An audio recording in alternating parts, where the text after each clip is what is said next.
A broad dwarf sits totally upright on the bench, eyes closed, palms face up on his knees.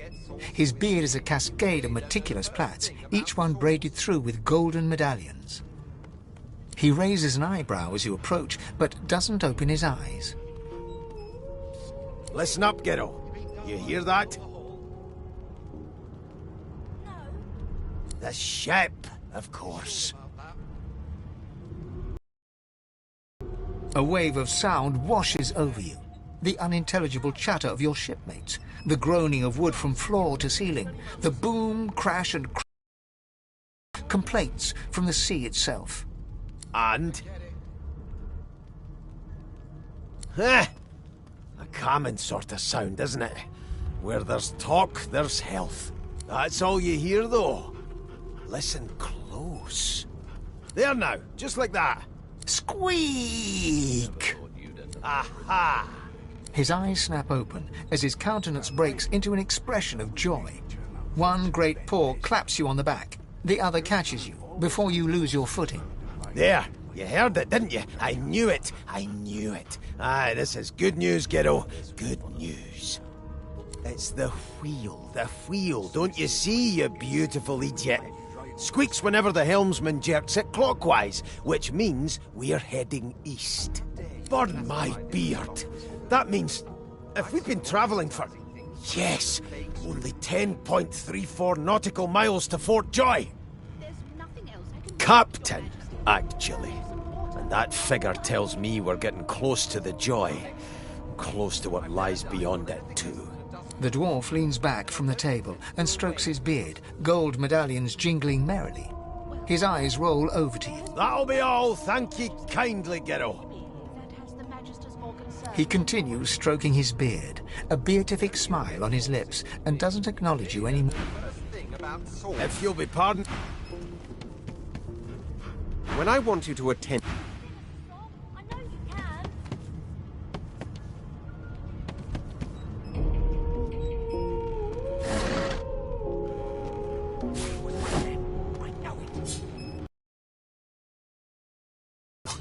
I'm trying to concentrate. They don't care about us. We're like cattle to them. I'm busy watching for clues, sorcerer. Go take your sub-story somewhere else. What? A scruffy man lounges against the wall with scarred arms folded.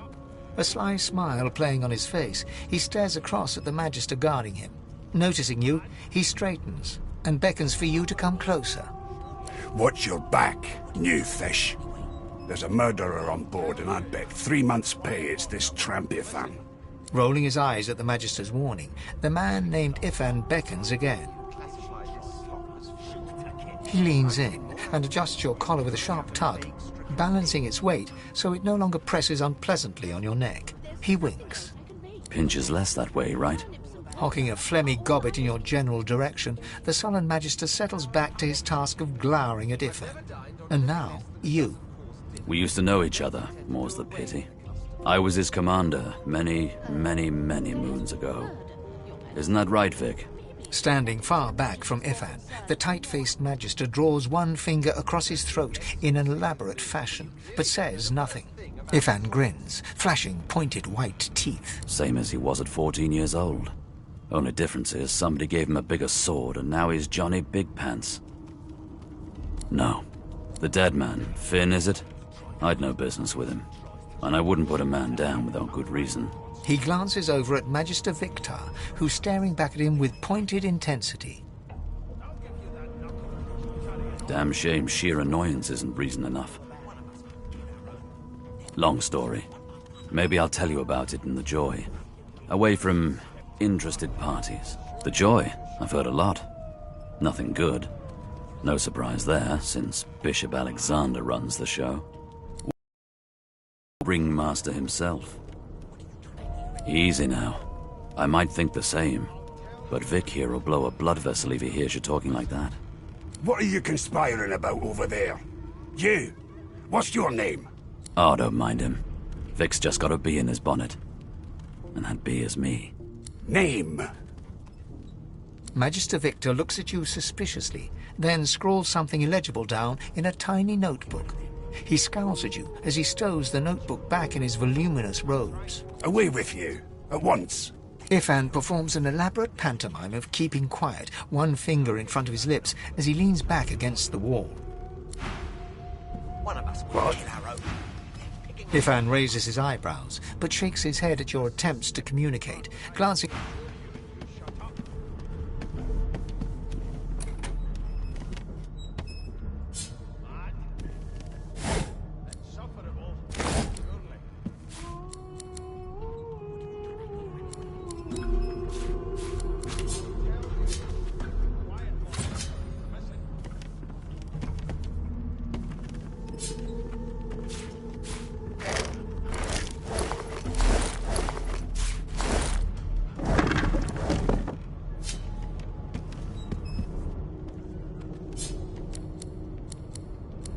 Never thought you'd end up a prison guard, Vic.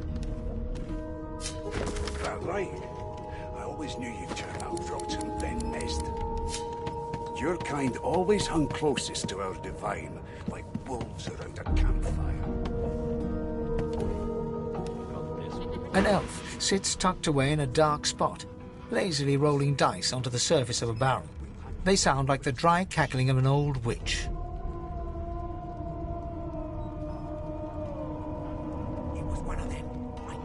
Snake eyes. She chuckles. I bet that's just what they'll look like. Rolling dice?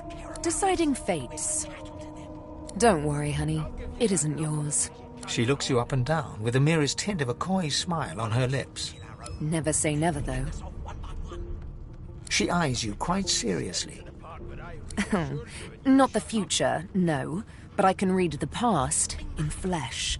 One of the perks of being an elf, you see. I'm quite good at it, too. I could lick your arm and tell you how you spent the night before last. Shall I? She gives your arm a vigorous stroke of the tongue, efficient like a cat grooming. You were in a cellar with other sorcerers. As everyone lay sleeping, you lay awake thinking of someone back home. A very special someone. You were reminiscing about the things you used to do together. She pats you on the shoulder consolingly. There, don't you worry, darling. Your secret's safe with me. I don't lick and tell. The woman keeps rolling her As soon as the Inquisitor gets here, If you'll be we'll pa- hand you right over the side of this ship with him. How dare you classify this slop as food? I've seen more appetizing things coming out of plague-stricken pigs. Here's the register, ma'am. Good, good. Magister Williams is just about done with the last passenger. You faring okay so far? He tugs the collar of his uniform and chuckles.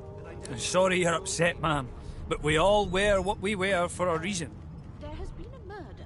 You head on in now. Williams will get you sorted fast. Don't you get saucy with me when you clearly don't know the first thing about force. You seem on edge, officer. What on earth is the matter? Prison guard, Vic. Murder most foul. I strongly suspect you know all about it. Do you? Well, perhaps you're absolutely right.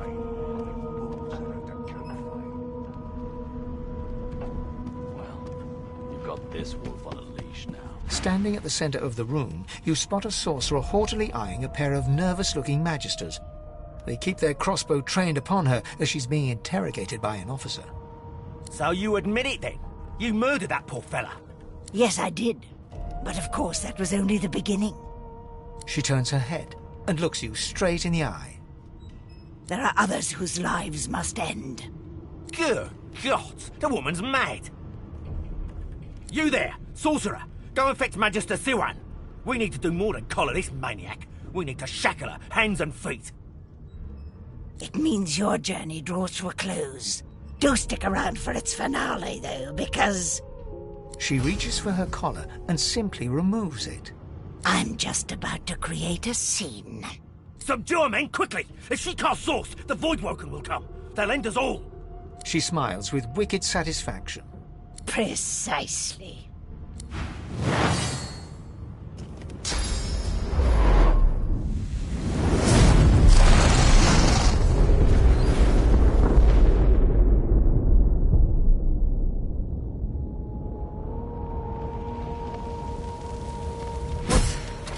What's happened?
The young woman lies in a heap on the floor. She's breathing normally, but her eyes are wide open, like those of a corpse. Dark, greyish-black clouds swirl through them. No.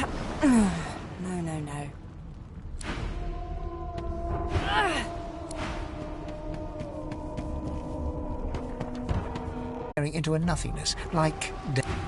The elf lies motionless, her eyes staring into a nothingness, like death.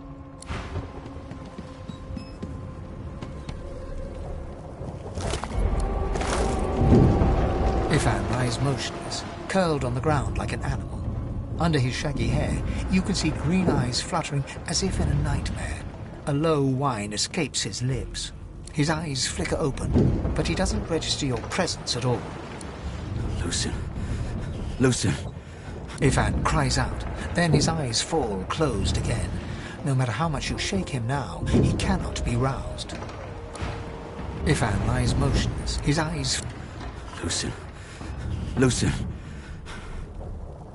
Ifan cries...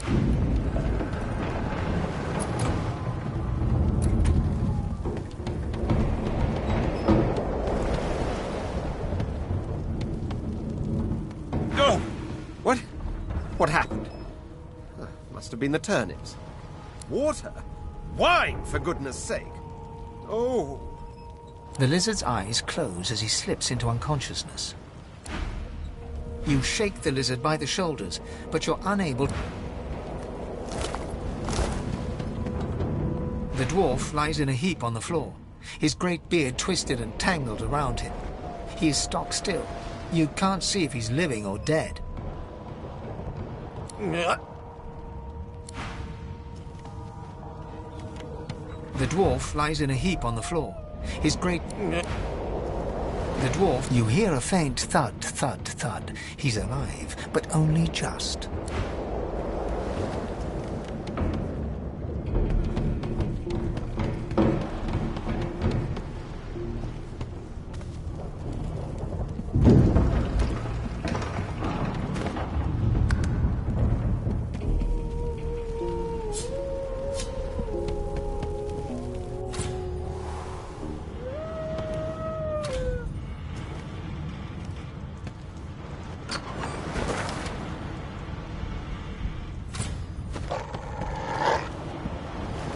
hound paws desperately at its snout. It winces as it draws blood from its wet black nose and continues scratching. The dog notices you for the first time and snarls, the hairs on its back prickling as it lowers itself into a lunge. You sorcerer! It sneezes suddenly and paws at its nose once more. Can't smell. Can't breathe. Too much sauce. Too much. Too much. Please, make it stop.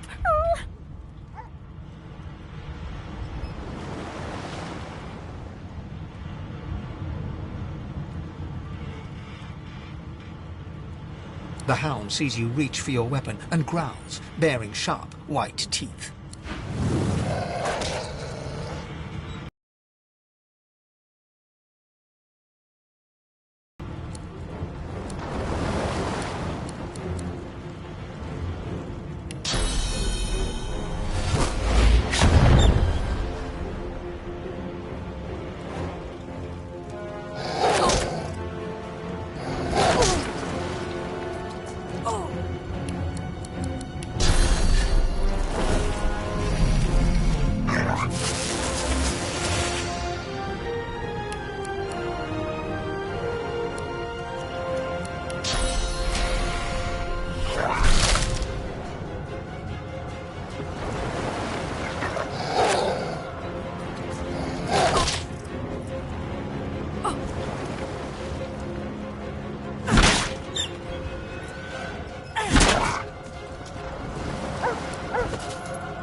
The hound paws desperately at its... The dog notices... It sneezes. Can't smell. Please, make it stop.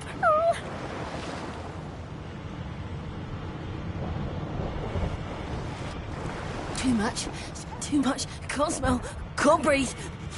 The dog whines and continues pawing at its nose.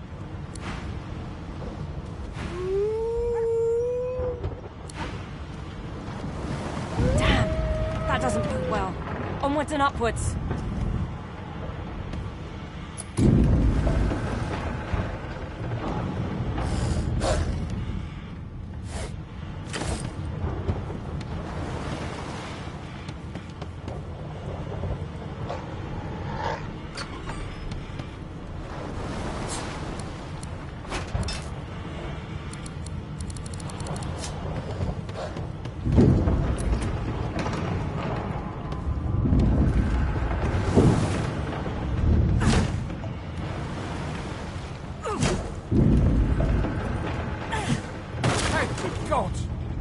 But a fine grace, what was...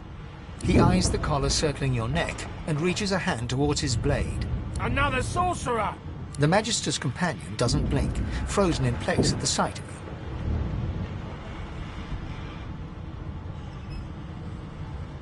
you. Like you don't know?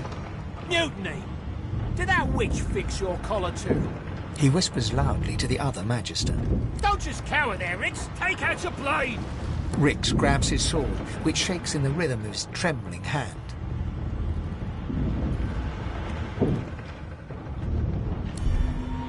The Magisters look to each other, then back to you, and unsheath their blades with a metallic zing. Your lies end here. Get her!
Bishop Alexander. If Lucian were alive, what would he think of his son's divine order?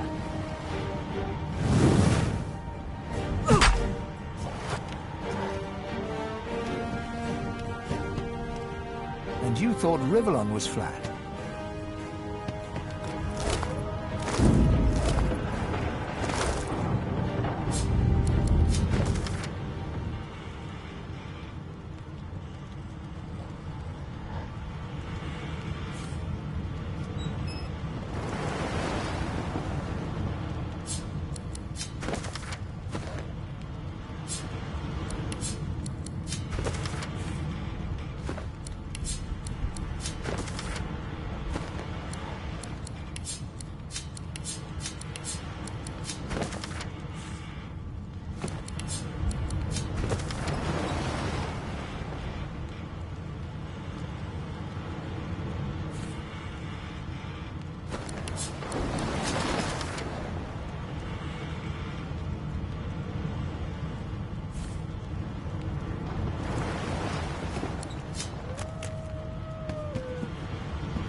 Damn it!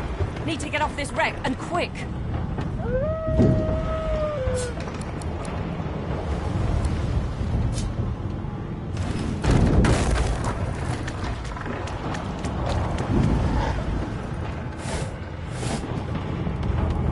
Not long before this thing snaps into splinters. Great gods! Something's pounding on the hull!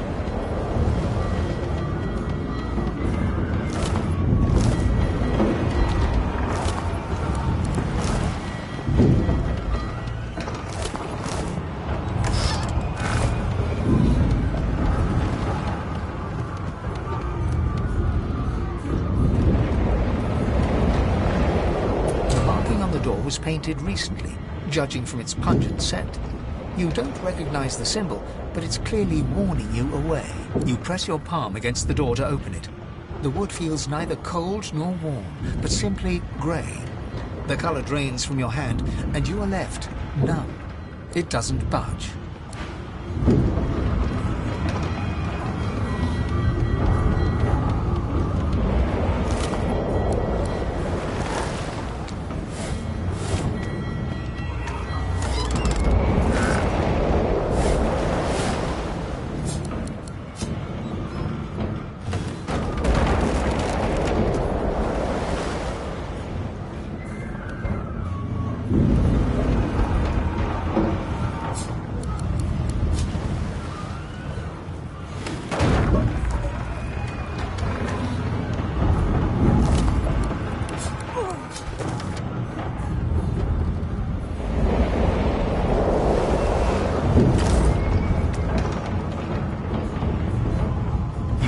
through the door and are suddenly face to face with an undead. His skull is bizarrely angular, and a glorious jewel sits in the middle of his forehead. The skeleton is quickly leafing through a volume of Cranley Hubert's famous encyclopedia, muttering to himself. No, no, no! What damn fools record knowledge on a pulped tree? It catches fire, it turns into must when wet, it cannot even resist acid! No wonder they're so bloody ignorant. The skeleton looks up and notices you for the first time. Oh, it's you. Shouldn't you be running and screaming or some such? The skeleton groans and looks back to his book, frantically flipping from page to page. I know your god did not gift you with much, but kindly use the little you were given. Do you look at me and think, why yes, there is someone with organs enough to drown? Trifling matters like water and poison do not concern me. No, damp robes are the most I have to fear. Once this glorified skiff hits the sea floor, I will simply walk to shore. Whereas you, I believe, have lifeboats to pointlessly squabble over. I believe you did, although I was wearing the face of an elf at the time. I had a mask rather ingeniously designed, which allowed me to take that primitive form. A mask that was stolen by that damned witch after her little scene. Still, she'll drown with the rest of these fools, and I will simply pluck my mask from her cold, dead hands. Remember, one of your race's weaknesses is having your lungs filled with water until you can no longer breathe. So, try to avoid that, perhaps. The skeleton resumes his search, leafing through page after page, while hunching over the book in a futile attempt to keep it dry. Please, my time is short, although yours, I gather, is infinitely shorter.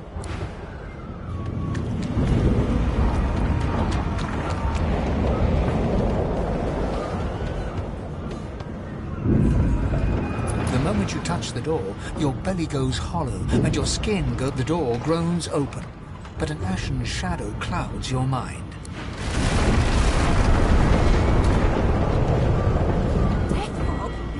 I need to get out of here now!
chance.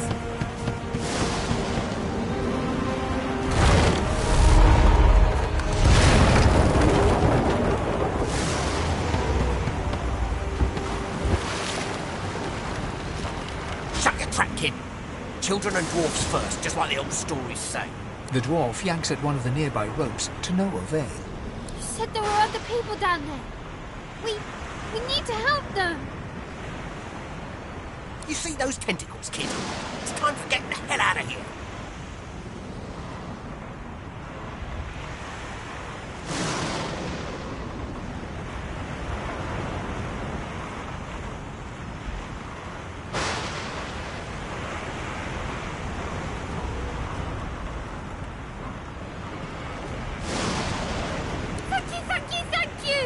There's a ladder right over there. You can go straight down. You're gonna be the death of us, you hear?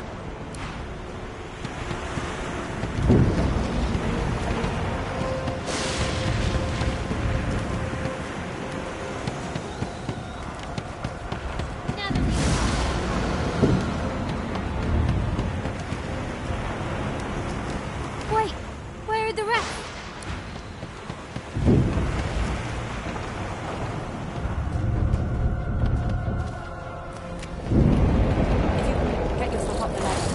There's a boat. Wait! Voidwoken!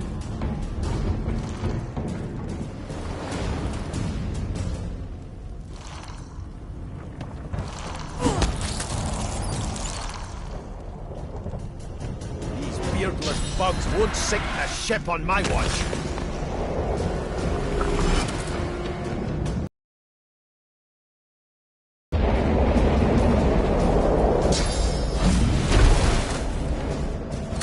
I thought Voidwoken was supposed to be scary.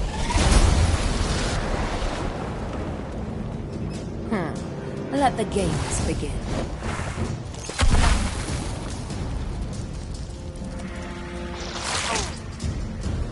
I've faced worse. They who are about to triumph.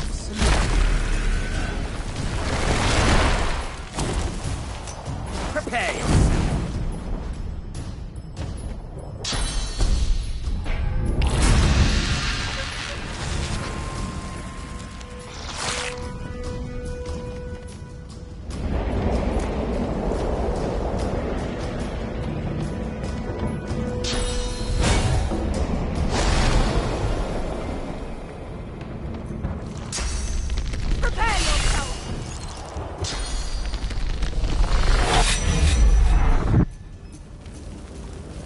Worms take you!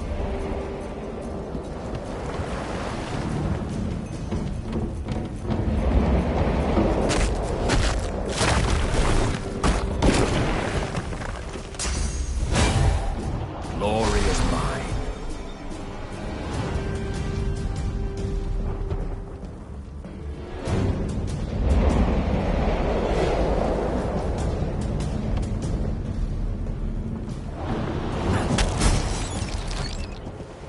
No telling where there might be more. We need to move. Let's not tarry.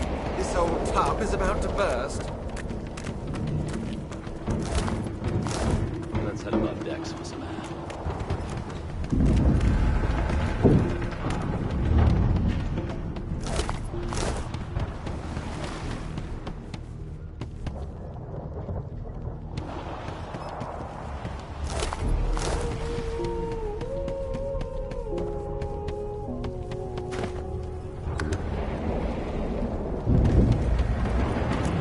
Here's something. It's Magister Siwan, the one who put on this damn collar. Sounds like she needs help.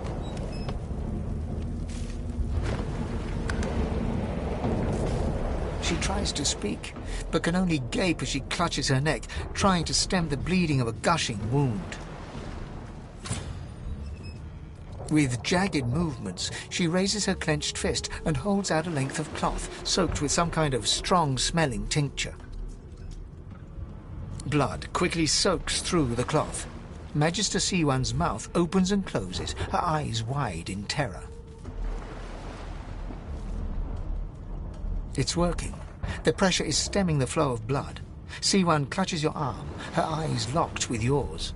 Something within the ship snaps. The floorboards shudder. Siwan struggles to her feet, clinging to you tightly. The ship lets out a deep groan, then cracks.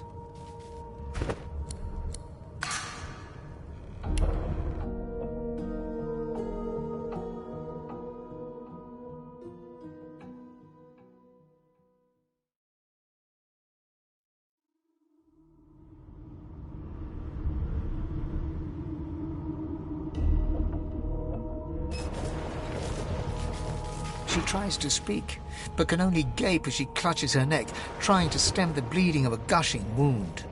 With jagged movements, blood quickly soaks through the cloth. Magister Siwan's mouth opens and closes. Blood pours out from around the bandage. Magister Siwan reaches out to you, her hand flailing.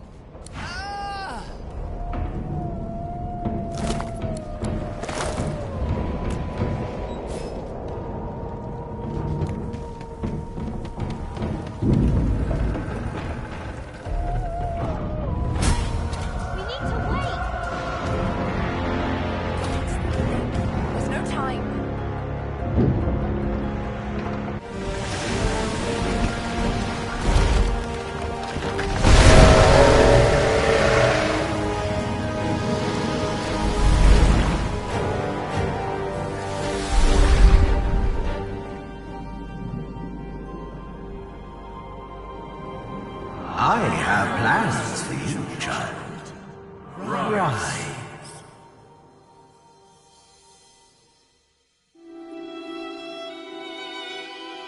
Honorable Dallas, we lost a ship sailing sorcerer prisoners to Fort Joy.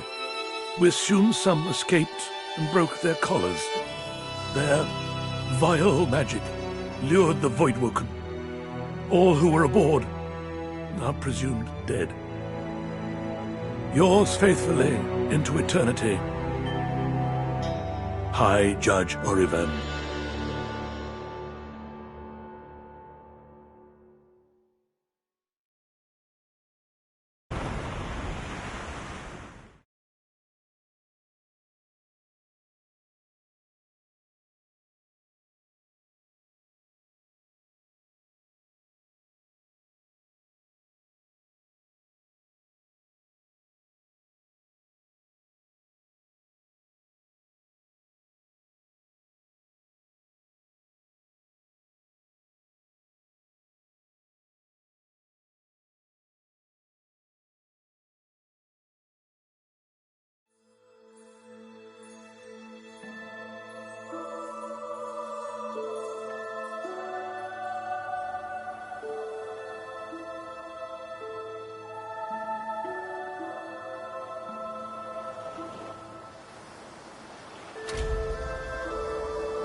Those Voidwoken made short bloody work of the ship.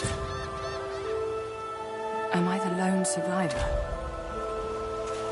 It seems someone, something, wanted me alive.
thought the Order would get rid of any trace of the old Source King. This statue must be 1,000 years old. Wonder how much longer it'll last. This statue must be 1,000 years old. Wonder how much longer it'll last.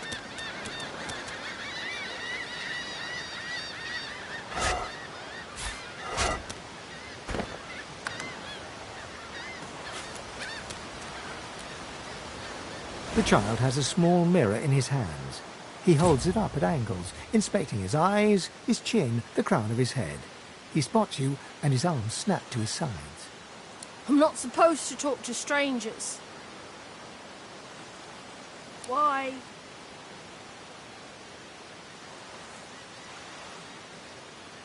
But are you a sorcerer? One of those guys that brings the bad void things here?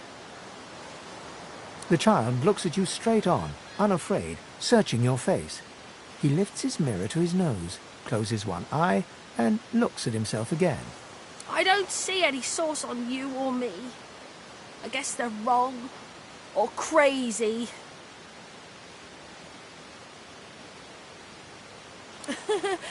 Maybe you're right.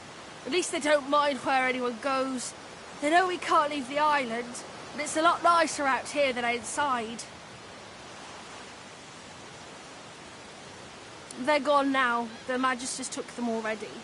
I guess now they're cured. And maybe they're waiting for me back at home. But you didn't die. I guess I am. But it's just normal to be scared. Nowhere isn't scary. There isn't anywhere safer. That's what I mean. You'll see. You can stay out here with me if you want. You don't seem that scary. You can stay out...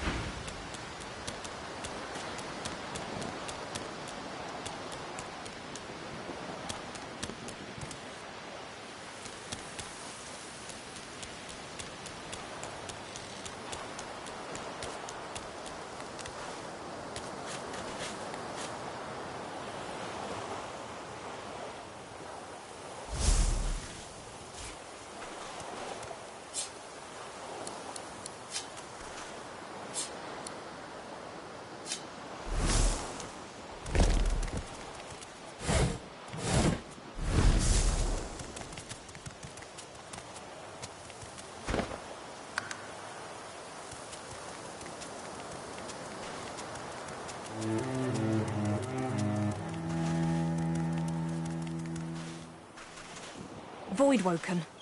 Those are the same beasts that sank our ship. Damn, they made it to shore.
Collars were supposed to keep those things at bay.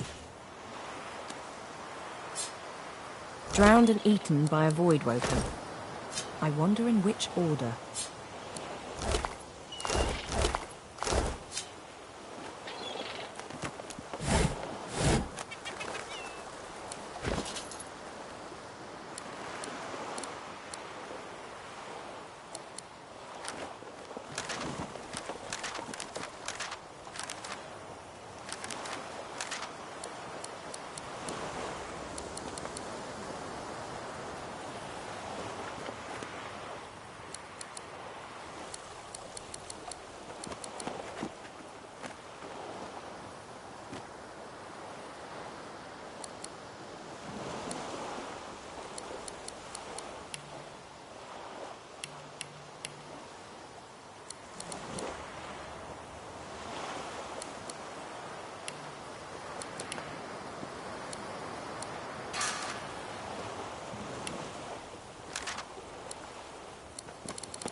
spot a strange lizard gazing over the water with a steady, malcontent stare. His skin is of a bright, blood-red colour. Could he be... Yes, you recognize him from the ship. It would seem you're not the only one who survived the tentacles of the deep.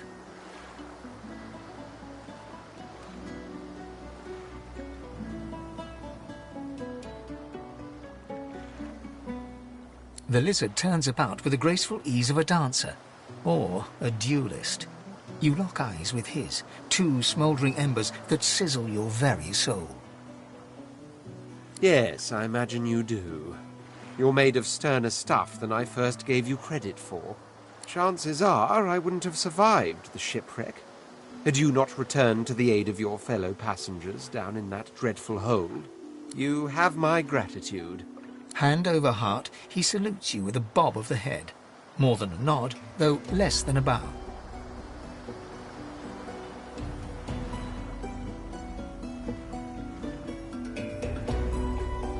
My gratitude is worth a great deal if only you'd realize it. But of course you don't, so we'll leave it at that. As for the slave thing, let's forget about all that, shall we? One good turn deserves another, so you may as well have your freedom. Now then, if there's nothing further... I'm sure I don't mean to sound condescending, but I had thought it quite self-evident I was gazing out over the waves. He sighs dramatically. Tell me, what do you see when you cast your glance over this ocean? Touché. He looks out over the water once more, and so do you. A few tranquil moments pass as the waves lap against your thoughts. As for myself, when I consider this vast expanse before us, I see an empire. I see continents dotted with mighty cities. And shimmering along the soft curve of the sea's horizon, I picture the palaces that formed my paradise. Lost.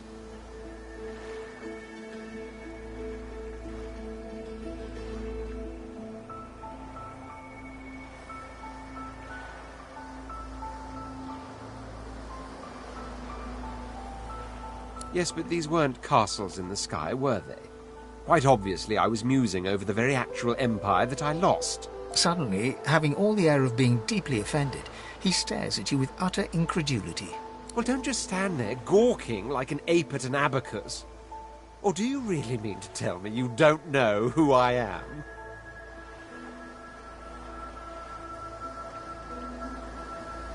The very same. I am the Red Prince. The All-Conqueror, the World-Tamer, the Spouse of the Sun. Of course you know me. There's a brief moment's pause, during which his grandiloquent pose deflates ever so slightly. That said, I suppose I must own up to the fact that I find myself rather in between all-conquering and world-taming opportunities at the moment. The grandeur that is my fate has hit a bit of a snag. But never you worry. For the throne I was destined, and my throne I shall have. Then by all means, dash. He watches you depart without another word, then turns back to face the sea.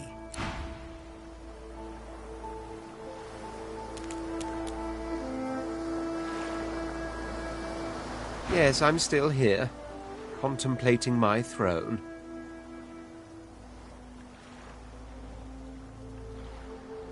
This and that. Tag along. Do you really mean to compare the fate of an empire to whatever foibles you seek to fix? On the other hand, I really could do with a dog's body. And you've already proven to be trustworthy enough. You came back for the others on that ship, after all. Fine, I accept. On one condition. For reasons I'll not disclose right now, it is imperative that I should meet with a dreamer. One of the mystics of my kind. I've reason to believe one of them may be present on this island. Promise me we'll look for him, and I'll extend you the blessing of my company.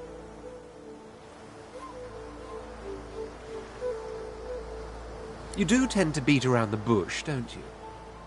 Oh well, that wishy-washy answer will have to do then. So, now that that's settled, first things first. Even if you are as versed in the art of eloquence as I am, That our swords will be doing a lot of the talking from here on out goes without saying. As a born fighter, I prefer the perfection of the blade myself. But I'm well acquainted with the secrets of magic, and yes, even subterfuge. What say you?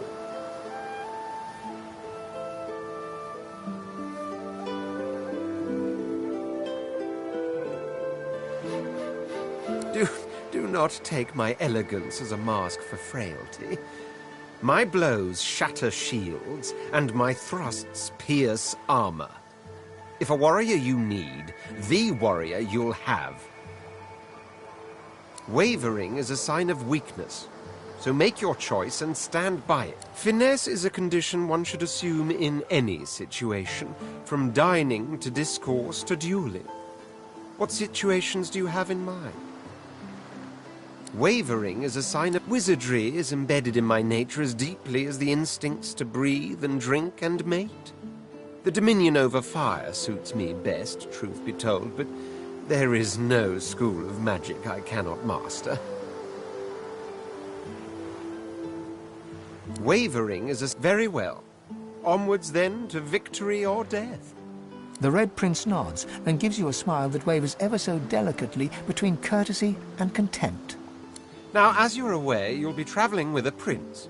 Proper forms of address include Your Majesty, Your Royal Highness, or if you're feeling particularly frivolous, Milord. As your luck would have it, I seem to be fresh out of luggage, so you won't be required to carry my belongings. Of course, there are other forms of protocol to bear in mind, but I'll see to it you'll pick up the rest as we go. So, without further ado, let us be off.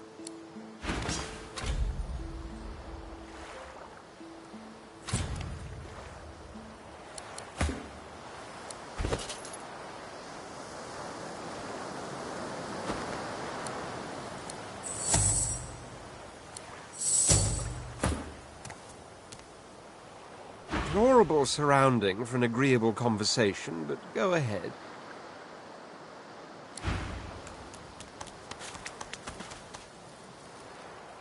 Yes. Is it an audience you desire?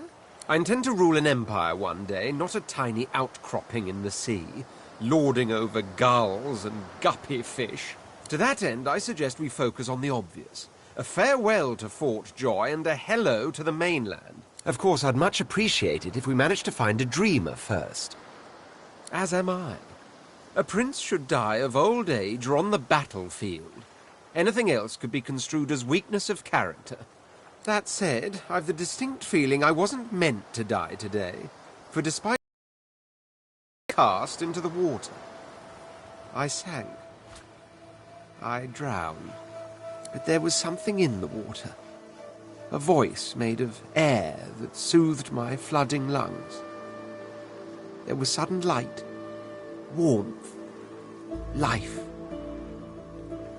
Truly, how intriguing. To hear a voice whilst drowning is a rather specific delusion to share, is it not? Still, I wonder if... He hesitates. Are you a religious person? I'm rather relieved to hear it. Religious persons tend to be all too self-important in their supposed humility.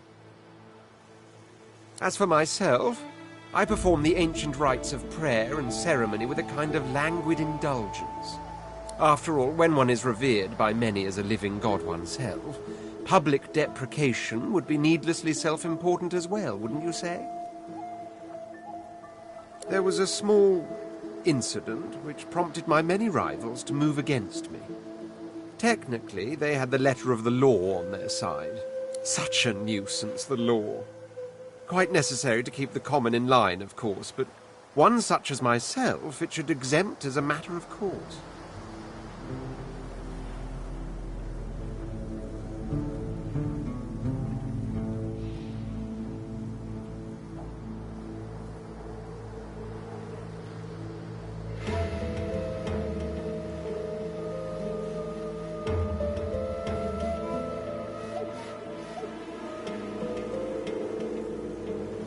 Noticed that, did you?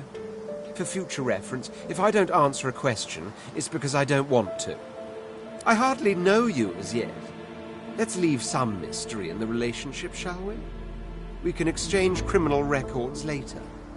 There isn't much to say, but for the fact that I simply must. It's the portent of it all. I can feel it. The revelation will be world-changing. I just know it.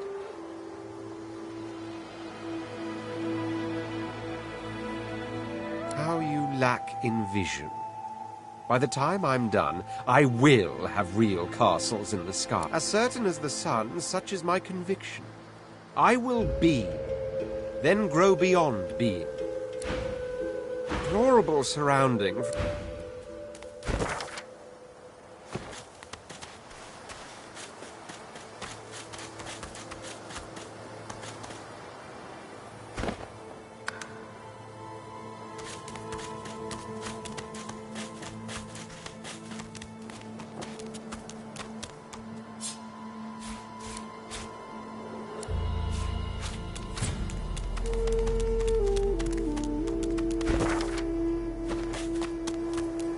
A black cat. Some would see this as an omen. The cat's eyes are clouded and grey, but it stares at you with acute intensity. What? How did I get... Hey, stop following me. What? No, that can't be. I can't... Hey, stop following me. Huh? Yeah, fine. I'm fine. I'm not sure. It's all a little foggy. The cat opens his mouth as if to speak, but his eyes lose focus, and with a jerk he turns away from you. The cat's eyes are clouded and... What's going on?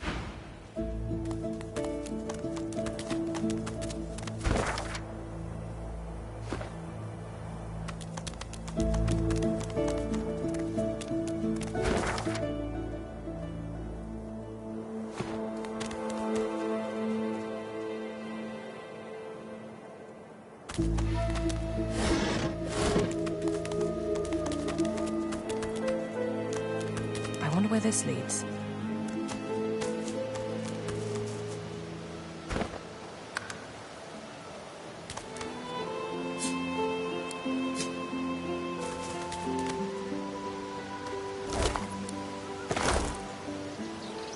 As the alcove opens up, you see the same skeleton that you met on the boat before it sank. He's still not wearing his mask. He's leaning over a corpse, prodding and pulling at the skin of its face. Bugger. How on earth am I supposed to... Oh. Perhaps... Skeletal fingers reach down and grip the skin of the dead man's face, pulling sharply upwards. After a few more tugs at the man's cheeks, the skeleton relents, letting the head drop to the ground with a damp thud. Damnation. That stuck fast. I wonder, does the beard act as some form of anchor? Ah! No! Stay back! Don't... Oh, it's you. I must admit I'm surprised. Perhaps you're more buoyant than I suspected. Oh, yes. An exceptionally common, but exceptionally valuable commodity. A face. A face that seems rather stubbornly attached to his skull. I would normally employ a tool to delicately but viciously rip the face from the body. I could then craft a mask to hide my bone. But as I lack such a tool... The skeleton grabs the corpse by the cheeks and pulls hard, grunting in frustration as the body's skin holds firm.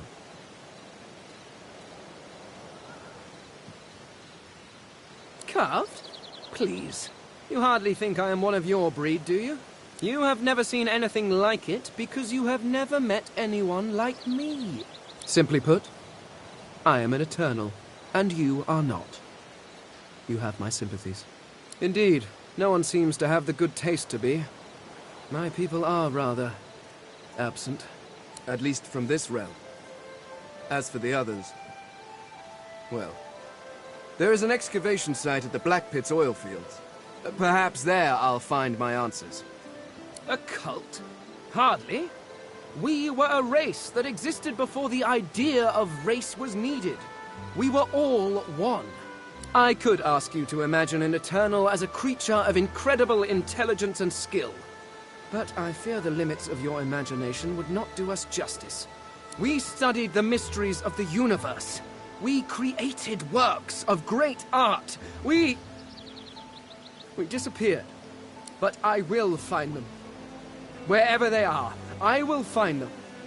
We will have our world again. Well, that hardly seems relevant. But if you must know, I was inconvenienced for a time. Several centuries, in fact. Or perhaps millennia. One tends to lose track. I was seriously curious about the world. It seems our king did not agree that the universe should be explored to its full potential. Perhaps I should thank him. It seems I was spared whatever happened to the others. I wonder if flowers would be appropriate. Ah, well, that is the curious thing. They are clearly absent from this world, and yet they are everywhere. Every one of your races resembles them in some manner, and the statues you have built to your gods look remarkably familiar. Perhaps my people have ascended to some new realm, or perhaps your gods are merely a folk memory. Regardless, they are not here, but I will find them. Wherever they are, I will find them. I suppose, circumstances being what they are, it could be advantageous. You seem more at ease in this world than I. A guide would certainly be useful. Excellent. While we are conversing, perhaps you notice that I am rather skilled in, well, all things. Of course, the arcane arts are my little speciality, but being a brilliant wizard does not mean I cannot handle blade or bow. So, which do you require for this enterprise of yours? Someone with a little muscle. Really? I am adept as any in the fine art of hitting people with sticks. But what exactly are you looking for? If I had your mind, I'd rather wish I could change it too. Someone with a little... If I had your mind, I'd... Ah, you seek a more subtle approach. How surprisingly civilized. Very well. What do you require? If I had your mind, I'd rather wish I could... Much magic? I was controlling the powers of the universe while your people were still... doing whatever it is you used to do. What speciality would you prefer? If I had your mind, I could do that with one hand behind my spine. Now, shall we get on? There is rather a lot to see. Splendid. Very well. Let's be off.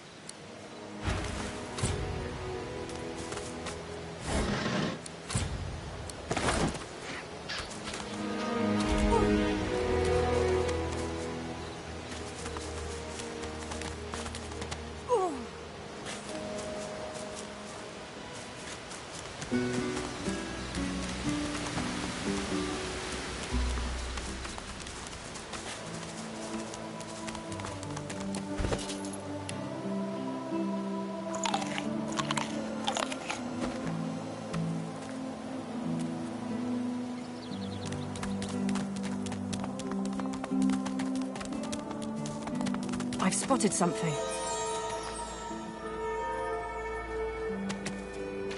I don't have the right tool for digging.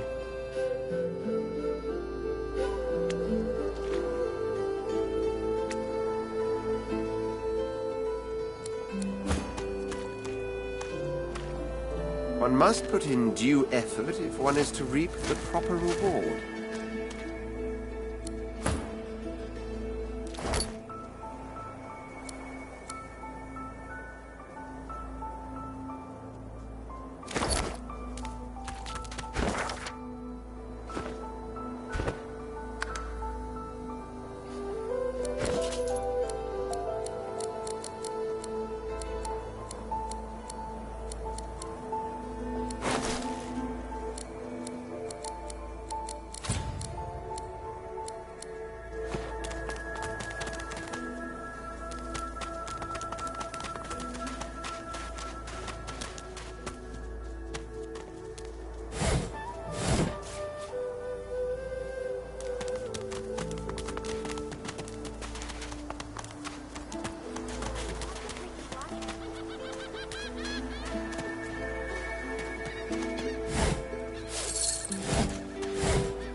lot nicer here than that stinking boat, huh?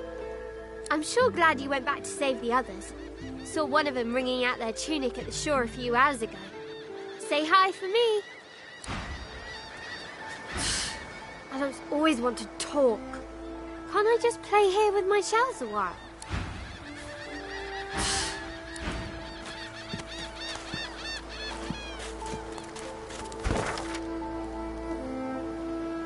Now where shall I put this one?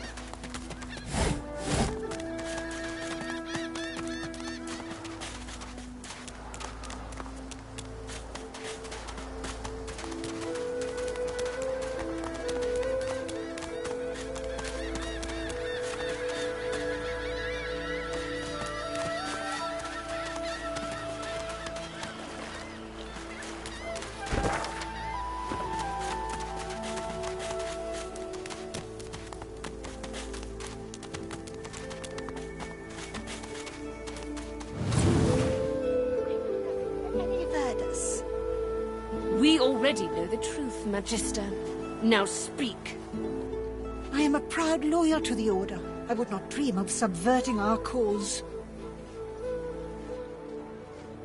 Come on, old man. Your godwoman has asked you a question. Answer him.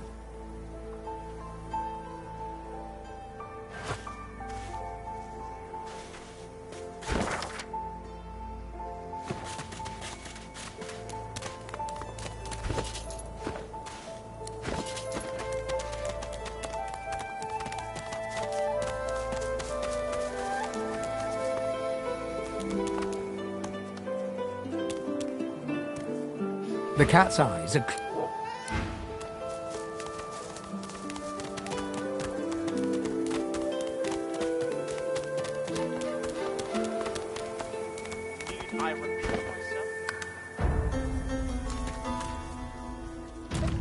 Stay back, sorcerer, and stay silent. Our Godwoken speaks. We know you've been helping sorcerers escape, Atusa. We have proof. I'd sooner cut my tongue out than lie to you, Alexander. I know nothing of any escapees. If you can tell the Godwoken no more, your tongue is of no use. Cut it out. This can't be serious, Alexander. Come!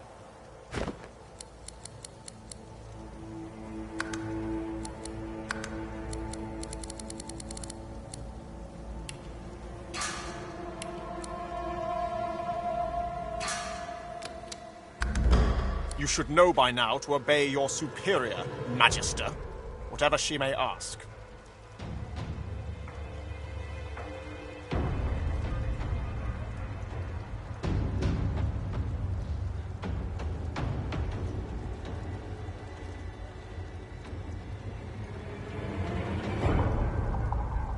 Atusa pinches the tip of her tongue with 2 fingers and brings her dagger to its root.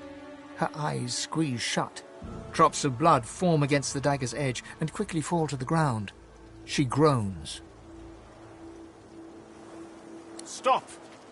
My father, may his soul rest in peace, would be disappointed in you, Atusa. To think you would lie to his only son, your bishop, and your friend these many years. The fate of our realm hangs in the balance. If you will not help us save it, then you will help the Void destroy it. Dallas? Yes, Your Holiness? I believe we're done here.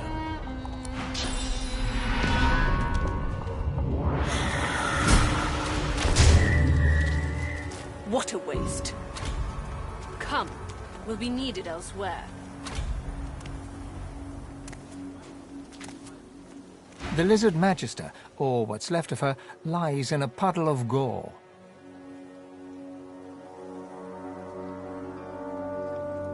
She was a lizard, yet a magister. No matter her reasons, her penalty was fair. These creatures are so prone to violence. Naturally, the weaker specimens suffer.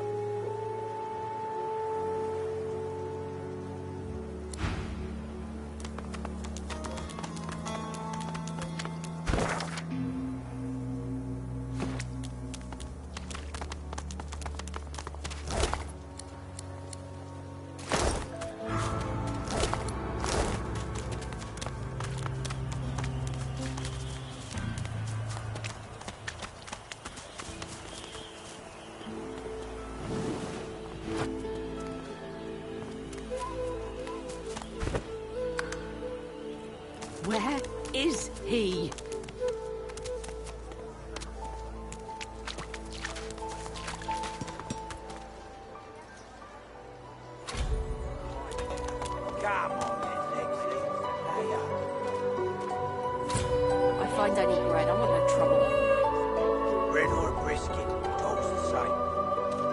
Your grift teaches you to bully others. Pathetic. You keep his name out of your mouth, you filthy cud chewer. Have your cud. Disgusting. Just like all your kind. Disgusting. This is not your business, Long Pig. Don't let this moss muncher talk to you like that. Especially a cheapskate like this one. Griff already knows she don't like to pay her fair share. An intense-looking man steps between the thug and the elf and rolls up his sleeves, revealing well-muscled and heavily scarred arms. You recognize him. It's Ifan, who you met aboard the ship on the way here. Just stand aside, won't you, mate? This is no business of yours. Lone wolves decide their own business. The thug freezes in fear for a moment before shuffling back to the protection of his crony. Pay up, elf. No one shorts Griff, especially not one of you.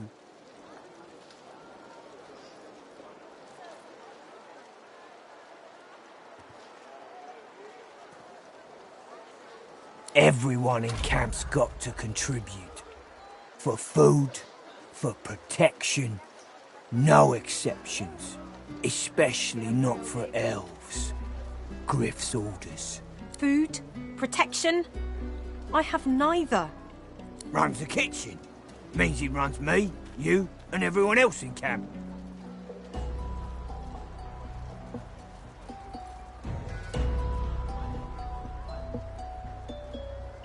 You two ought to be thanking your lucky gods it's us, and not the Magisters enforcing round here.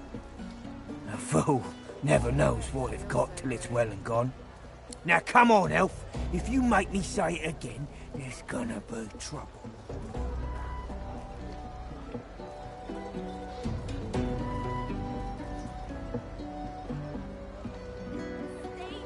I ain't gonna say it again. Pay what you owe. No, never. If you want her, you'll have to get through me first.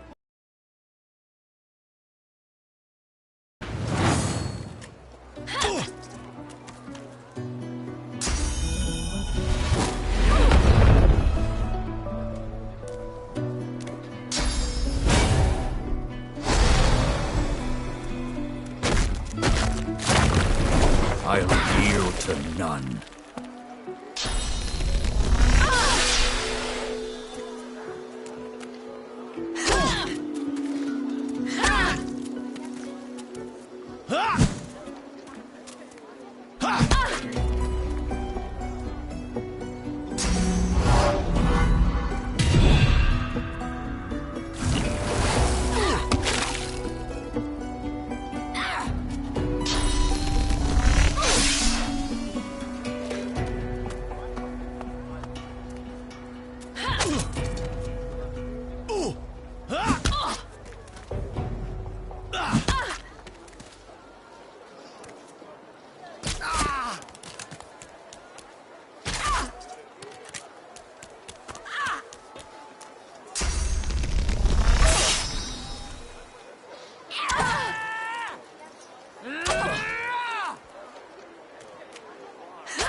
Ifan rolls his sleeves back down and casually wipes some blood from his cheek. He nods at you, the shadow of a smile on his lips. Could have used some help back there, I'll tell you that. But all's well that ends well. Say, you were on the ship here with me, weren't you? He stretches out one rough hand to shake yours.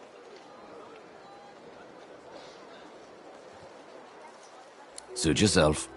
Probably wise, given the rashes you can pick up around this place. Say, you don't look all that busy now that we're safely on dry land. I could use someone to watch my back, and it looks like you could use someone to watch yours. I've just got a small errand to run. And then I'll be looking to get the hell out of here, while I've still got a neck to collar. How about we stick together until we get out of this place? He shrugs, looking off to the side. Mercenaries. It's a job. My job. Everyone needs to make a living.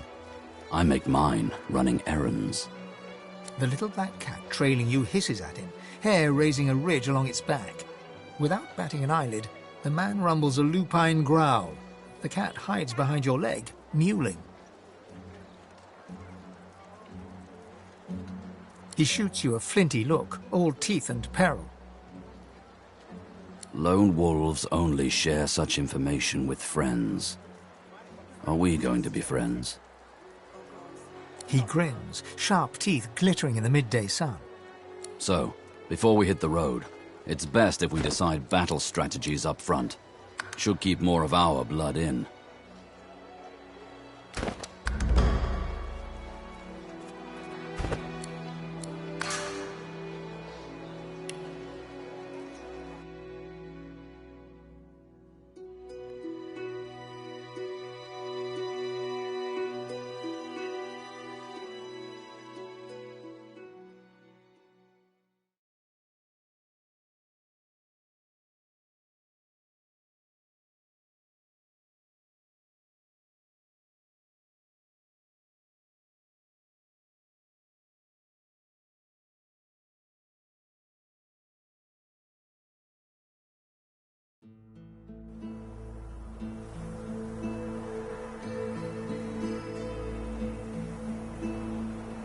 Where is he?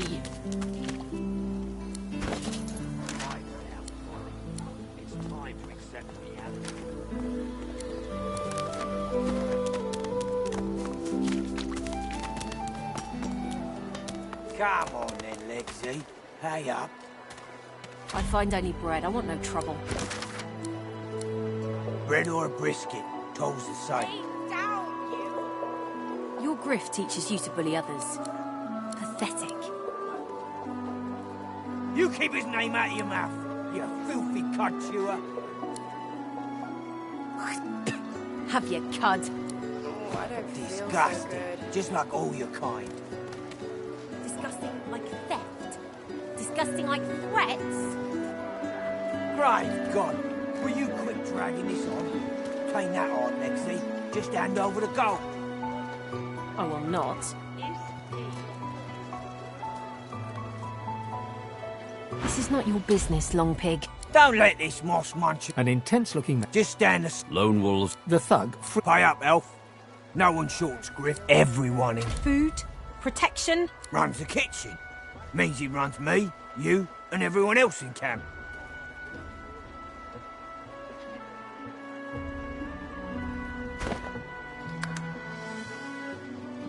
You two ought to be thanking your lucky gods it's us. Now come on, elf. If you make me say it again, there's gonna be trouble. I ain't gonna say it again. No, never. If you want her... You elves all...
Efran rolls his sleeves back down. Could have used some help. He stretches out one rough... Suit yourself. Say, I've just got a small errand to run. And then I'll be looking to get the hell out of here while I've still got a neck to collar. How about we stick together until we get out of this place? He shrugs, looking off. Mercenaries. It's the usual way. Haphazard, terrifying, and drenched in blood. Haven't quite worked out the details yet, but I'll wager it'll be no worse than what'll happen if we stay put. 2 heads are better than 1. And when push comes to shove, 4 fists are better than 2, right? Everyone needs to make a living. I make mine running errands. The little black cat trailing you hisses at him, hair raising a ridge along its back. He shoots you a flinty look. Lone wolves only share such information with friends. He grins, sharp teeth. So, before we hit the road, it's best if we decide battle strategies up front. Should keep more of our blood in. Survival's my main priority. I'll use every trick in the book to keep us alive. But if a wayfarer's not what you're after, I've got other skills. What do you need? Too much, you might say. I can make them bleed any which way you want. Which is? Sure, think it up. We've got all the time in the world to rot in here. Dexterous arts. What are you looking for exactly? A tapestry embroiderer? Sure, think it up. We've got all... What good's an outlaw who can't command the shadows? I've dabbled enough to know I've an affinity for the darker arts. But I'm a quick learner. What's your preference?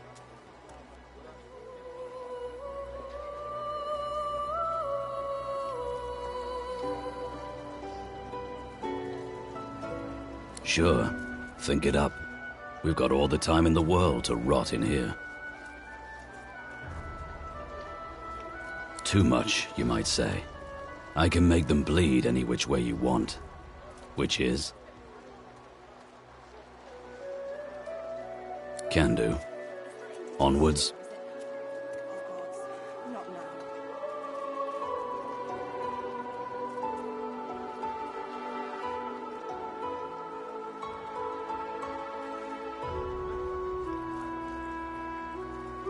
He scans the horizon for threats with one green eye, then nods back at you.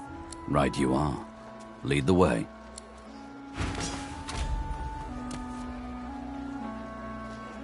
Soon as I saw that glint in your eye, I knew we'd make a solid team.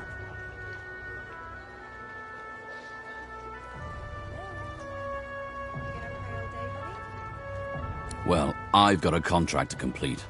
After that, getting the hell out of Fort Misery seems the best option. I figure we track down my inside man, and then we take it from there. I am too, I must say. Good to know someone's got your back when the going's tough. Ifan shrugs off his backpack and reaches into its depths. After rummaging around, he holds out a tattered page to you, upon which you can see a broken wax seal in the shape of a wolf's paw. Have a read of my contract and find out.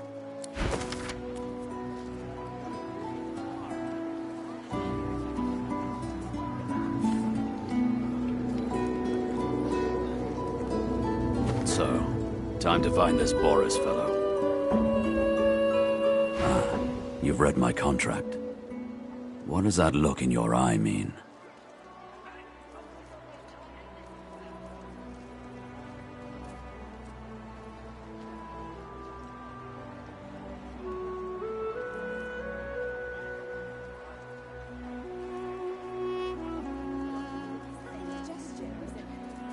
Maybe.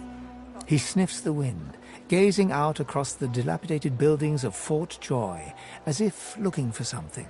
But maybe it's going to work out. I've got a contract, a man on the inside, and now you.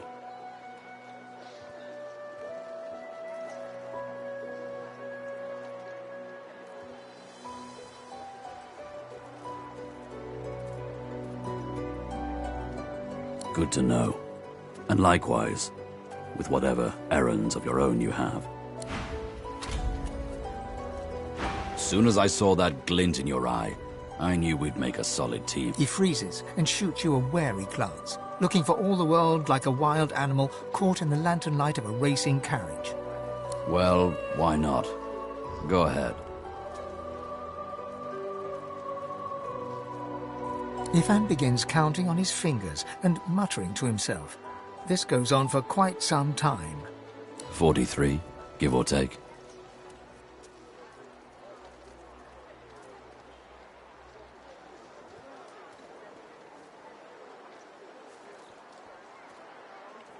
Indeed. That's pretty much how I feel about it too. What else do you want to know? That I did. In Lucian's own army.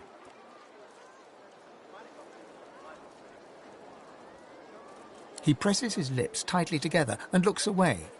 There's a coldness in his eyes you haven't seen until now. There's a reason I don't wear order garb anymore. But let's talk about those old days another time. Thanks for understanding. Now, let's keep moving. Tired of the view in here yet? If you must. Not much, I'll tell you that. Why? What do you think of them?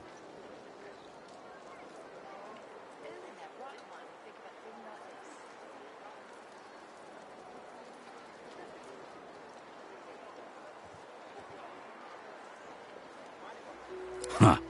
I figured you for someone who wouldn't buckle under their yoke so easily. Come on, get your spirits up. I'll wager they can't keep the likes of us locked up too long. Let's poke around and see if we can sniff out some blind spots in their surveillance. I'd say we're making good progress already, no? Ifan shakes his... I think you know enough about me for now. Let's talk... Seeming surprised, Ifan gladly takes the drink from your hands and downs a hefty glug. Ah, that hit the spot. He holds the flagon out to you. The alcohol hits you like the void itself. Your head spins and your feet feel unsteady. Suddenly, being stuck in a prison ruled by the despotic order doesn't strike you as the worst way to spend time. This reminds me of sharing Rotgut with Roost and the boys back at camp.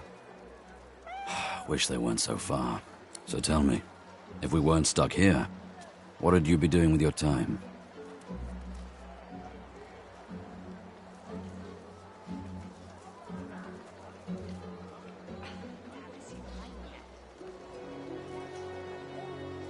Not what I'd choose for myself, but you do you. Relic of flame. That brew went straight to my bladder. If you'll excuse me.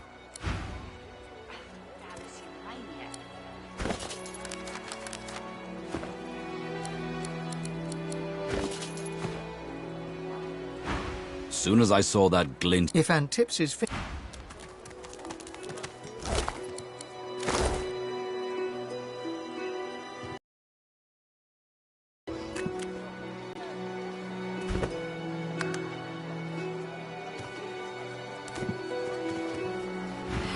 I know you. Losa, the dark-eyed jokester you met aboard the ship, waves enthusiastically and dips into a mock elegant curtsy. Back then I was Madame Josephine Gribbles de Pube. And you were... you. Glad to see you made it. Nothing like a nice tentacle slap across the moor to set the tone for the week, eh? How'd you escape? I saw you fall. We all did. Thought you were done for. When we get out of this place, I owe you a pint. So you managed to swim to safety, is that it? What about when you were in the water? Didn't hear anything unusual, did you? I heard the same thing! Do you know what this means? It means I'm not the only... Losa's voice catches in her throat. The joy drains from her face. Her eyes lose focus, and her whole body goes rigid. She is stock-still, waxy-skinned, her eyes dark. Greyish-black veins run from her eyes down her cheeks. Her head snaps to you mechanically, and her eyes lock with yours, dark pupils dilated into great black voids. Light suddenly flashes back into her face. The grey veins drain to pinkish flesh, and her whole body relaxes. Anyway, what were we talking about? Ah, it's nothing really. It's just... I'm just a bit... well, a bit... hospitable? Put it like this. You've never been a host, I bet. That's because you're an infested clump of leaves on the side of the road. That ain't bad, though. I'd give just about anything to be like you. But I'm a A roadside inn. Red door, flowers out front, friendly lady at the door beckoning you in for half price. Like a goddamn gold star inn for the disembodied.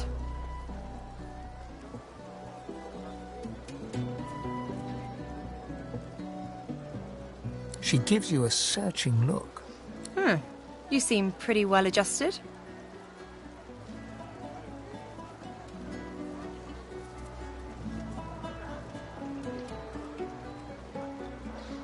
Ain't that just the truth?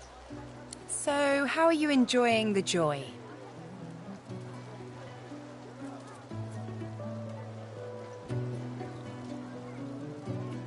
Yeah, same story here.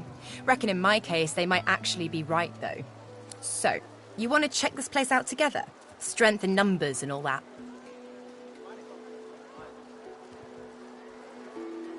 It does, right?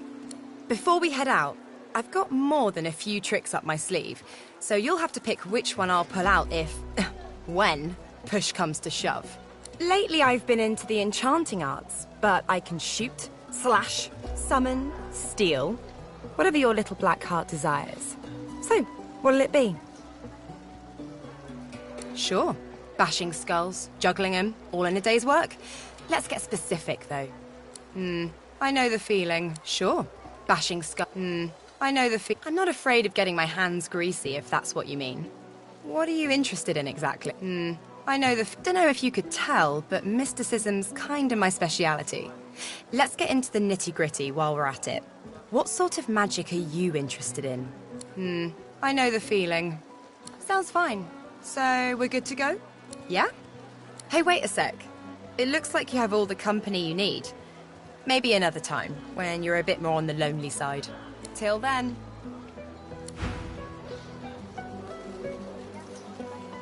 Yes, by all means, let us partake in the art. Are you certain you want to dismiss your companion? Your loss.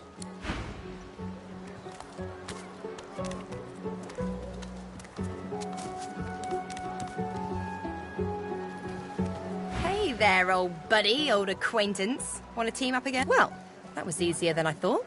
And I'll do my best to stay myself. Lead the way.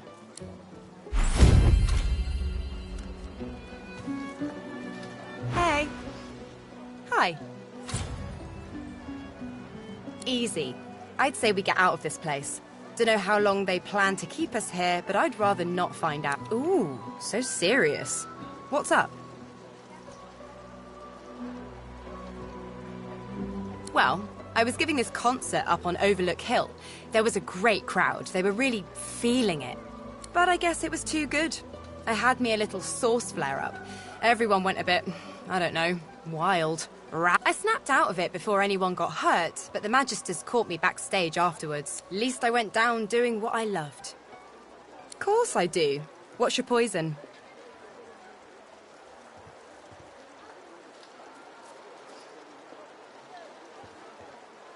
A woman after my own heart. I've got one in the works right now, actually. Been writing it on a hand harp, but I could try it unaccompanied. Losa sways to the left and claps twice, as though clearing the air.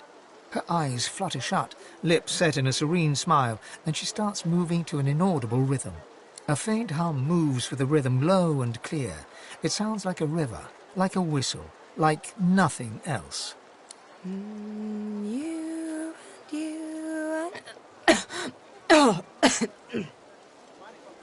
Sorry, I'm rusty, I guess. From the top? You and me, we... Oh.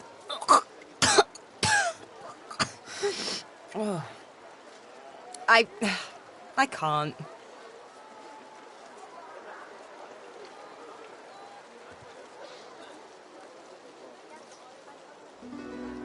Apparently not.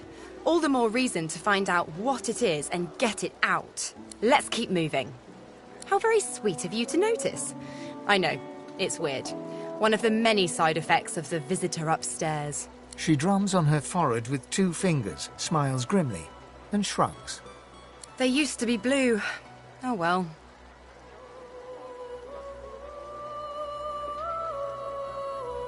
She bats her eyelashes at you in an exaggerated flutter, then bursts out laughing and punches your arm. Character. I like that. I'm going to use that. If I can say nothing else for my current companion, at least I can say it gave me a bit of character. So what's it like, being alone in your head?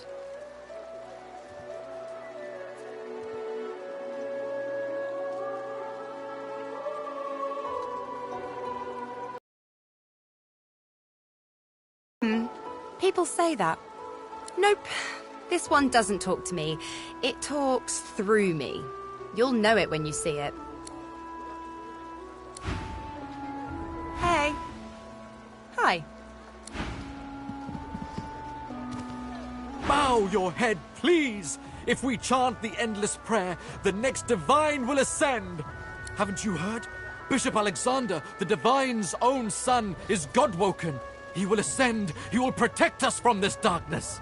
Do not doubt that he will come into his powers at any moment, and then he shall ascend. Do not let hubris lead you deeper into darkness. Pray, won't you? It's our...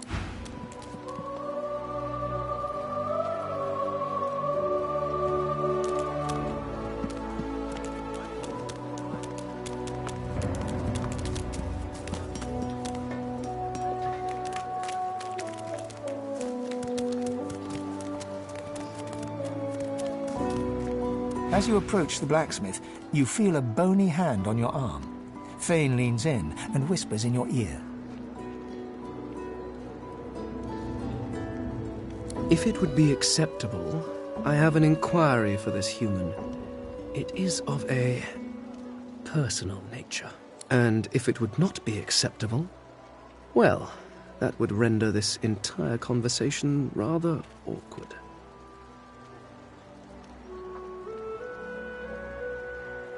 Fane approaches the blacksmith and quietly speaks to her. You can't overhear much, but he seems to be gesturing towards her head an awful lot. Fane's words are quiet, but you hear the blacksmith repeat, "Face Ripper," in shock. She slowly starts to back away. What is it with creeps like you and Master Niles? I told him to slither back to his dungeon, and you can get too, freak! Fane backs away, scratching his head. It seems that didn't go as he'd expected. He is lost in thought, though. She must have said something he found interesting.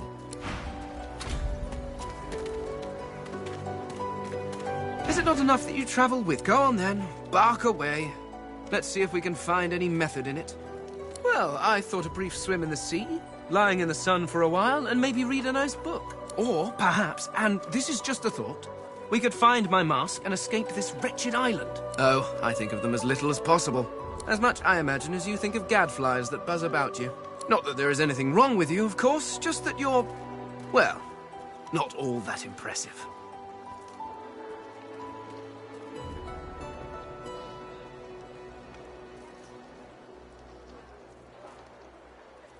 That sounded dangerously close to an independent thought. How surprisingly self-aware of you. Regardless, further study will be required. In fact... The skeleton pulls a notebook from his robes and starts scribbling. After a moment, he pauses and looks back to you. Sorry, do carry on. Just act as you do in your natural environment. Simply pretend I'm not here. Ah, this is perhaps the first intelligent question you have asked. After all, one should always try to learn from one's betters. My people are a race far beyond anything that exists in the world today. We seek to master the secrets of the universe. We craft wonders to last through the ages, long after your crude tools have rusted to nothing. I do not know. There are rumors that some have been found at the Black Pits, an oil field on Reaper's Coast. I was trying to uncover the truth when I was waylaid by these magisters. But wherever the artifacts of my people are, I will find them. We have not simply vanished into thin air. There is a great variety among our people. Some are tall and lithe, others short and muscled. Some come in a variety of eye-catching colors. Others you can barely see at all. This is what makes you such an abomination, you see. You almost look exactly like every other human out there, just as every lizard looks like every other lizard. Walking through this world is as repulsively bland as staring at a wall for a century. After a while, the very sight of you disgusts me. Oh, no offense, of course. No, I should not. Not yet. Not until I know what truly befell my people. And, after all, I am still here, despite the Voidwoken's best efforts. Ignorant! I dare say I have a better knowledge of this world than any creature living in it. Oh, I may be missing some social mores or be unaware of what king waged which war, but why nitpick? Your history is an interminably dull list of mortals that were born, achieved nothing of worth, and then died. Certainly one may have expanded his kingdom, or another invented some way of pickling fish, but what does it matter? Where will your kingdoms be in 100 years? In 1,000? They will all be dust, along with each and every one of your great heroes. Your people and nations come and go, mayflies screaming their importance at a universe that cannot listen. But the universe is always there. The laws that govern your states change over centuries, but the laws of the world... Even when my people walked this land, a dropped apple still fell to the ground. I have yet to see the mortal king that can decree all apples must fall up from their trees, or order fire to produce cold instead of heat. No, these laws stretch to infinity. Understanding them lets you understand the world. That is knowledge worth having. Everything else is arguing over who has built the prettiest sandcastle as the waves creep closer. The Mask of the Shapeshifter? In my time, it was nothing more than a novelty. A toy, really. I crafted one for my child once. She spent the day trying to convince me that she was her mother, even though the face I used looked nothing like her. Of course, now that toy could be the difference between life and... well, it makes a difference. With that mask, I can shapeshift and walk through this world looking like any other simple mortal. I could look like a lizard, a dwarf, a human. Any creature whose face I can procure. It certainly makes traveling through towns easier.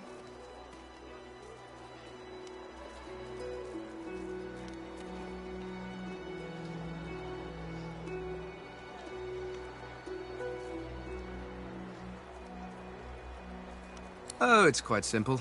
One just acquires a face, a source orb, and combines the two to make a face mask.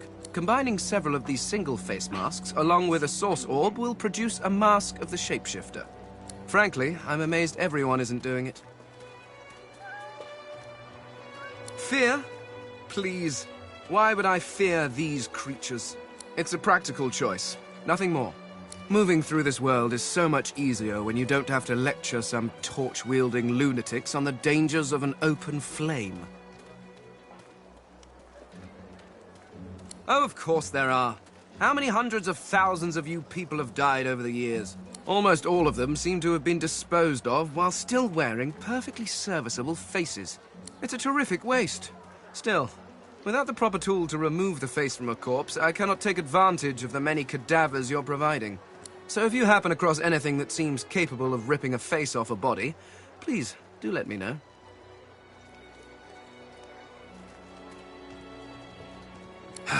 Trust you bloody-minded beasts to turn a child's trinket into a wicked purpose. People like you are the reason it must be recovered. I am using the mask to keep myself safe from the violence of this world. Who knows what evil it could do in the hands of some mortal witch. Amidst a crowd of screws, bolts and scraps of metal, the woman is manipulating a glove-like contraption fitted with 5 long metal skewers. She doesn't look up as you approach. And what you after? I ain't. Just seeing how it's made. She's clever, Dallas. Made these herself, for those bodyguards of hers. Boy, they're sharp. She looks up. You looking to buy something? Found it in the scrap heap not so long ago. We used to know each other back in the day, you know. Dallas and I. Never knew her to be much of a wrench head back in the day, but once she joined the Order, she started turning out all manner of oddities. Oh, I dunno. She was a sweet soul, quiet, loved her family. Always seemed strong as I recall, but she didn't come across as no fearless military leader back then. She was just a girl. People do change, don't they? She nods once. You looking to buy something? Or do you just want to waste my time with a whole lot of questions? Magic and metal, like most of Dallas's designs. Metal keeps it locked. Magic makes it work. That's all I know. For you? Hell no.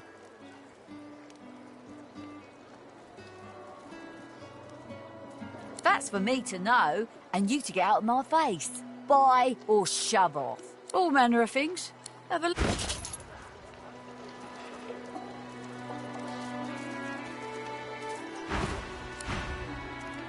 The woman looks up as you approach. What do you need?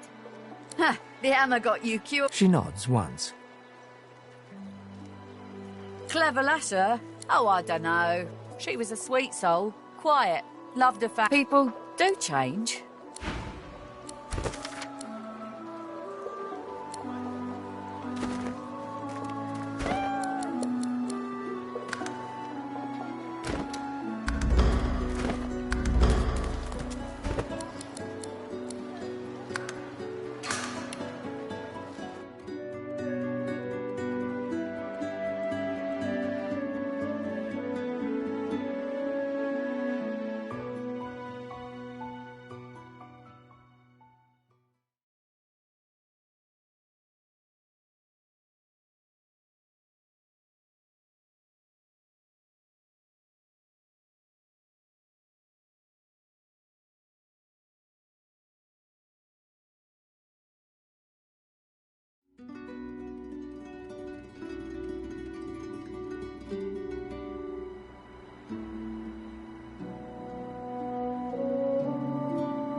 There was a great... This is what you're almost walking through...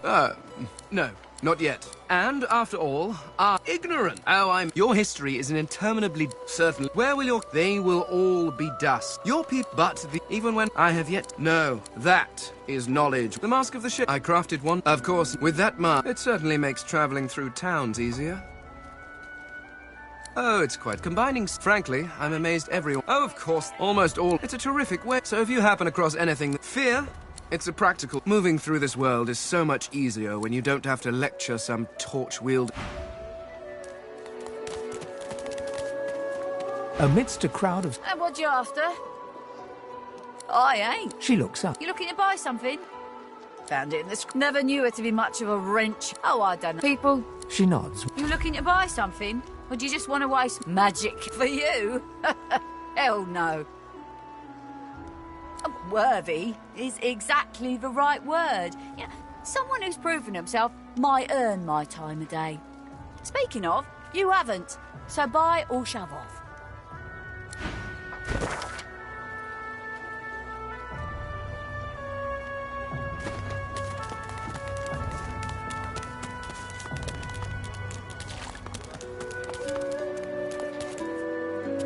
Did you see them, miss? Bishop Alexander and the hammer herself. They were so close, almost within arm's reach. A traitor cannot be murdered. A traitor can only receive their due. The Divine Order's all that stands between everything you see and a Void Woken's throat. Any traitor to them is a traitor to us all. Believe it or don't. The Divine Order doesn't need our loyalty. They'll save us in spite of ourselves. Say what you will about the Divine Order. Say what you will about the Bishop and the Hammer. They're the only ones looking after us now that the... Did you see them? You did, right? Those claws. Wonder what's behind the masks, too. Can't be pretty. The Geists, dummy. The Hammer and Alexander had two in tow just a moment ago. Ugh. Thought you lot would be interested in a thing like that. Ah, no reason. Settle in, eh? The Magister will come and find you when they're ready for you. Could be a while, though. High Priest is up to his hood and sinners these days. Move along, eh? Don't want to get the Atusa treatment myself. Saw 'em, didn't you? The Hammer and Alexander. They gave that scaly traitor what for, they did. Missed quite the scene. The bishop himself and his right hand laid down the law on a traitor among our own ranks. One of the last lizard magisters left. Burst into quite the bloody mess, she did. Bishop's a son of the dead divine. Don't know when we'll get a new one, but Alexander's looking after us in the meantime all the same. And the Hammer's a solid sort. Don't take no guff and don't stand for no idling. Earned that name for a reason, she did. So in the time of Lucian, of course. Who wouldn't join up with God himself? He was all glory, all goodness.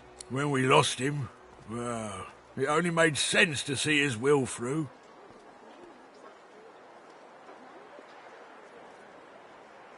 Can't for certain, but I reckon when God himself gives his life to protect you, you don't waste the gift. You protect it with everything you've got. So that's what we do. Lucian gave his life to protect Rivellon. If we let the Voidwoken get to it now, well, we'd have lost him for nothing. Fort Joy ain't no summer camp. No one said it were, but it's the best we've got to protect the realm.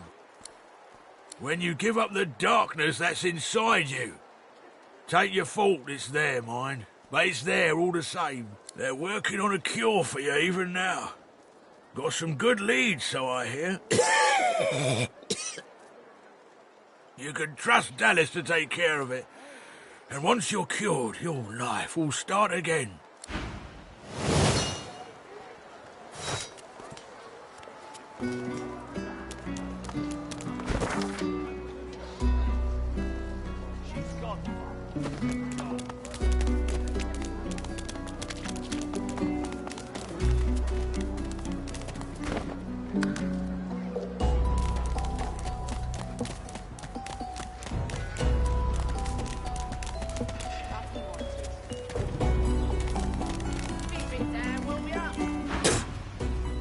Watch yourself, girl.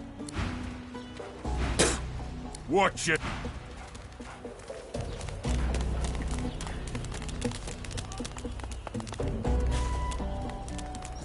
Say, do all lizards smell like oranges, or is it just that crazy fellow with the pointy tail? Say,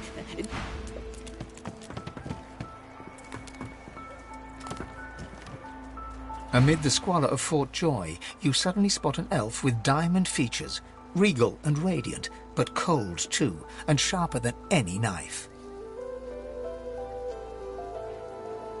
She was the one who sat rolling dice in the ship that went under, deciding fates with every roll, or so she said. Her eyes are focused on a lizard some distance away, and you get the distinct feeling he's an unfortunate man indeed to be trapped in her tiger-like gaze.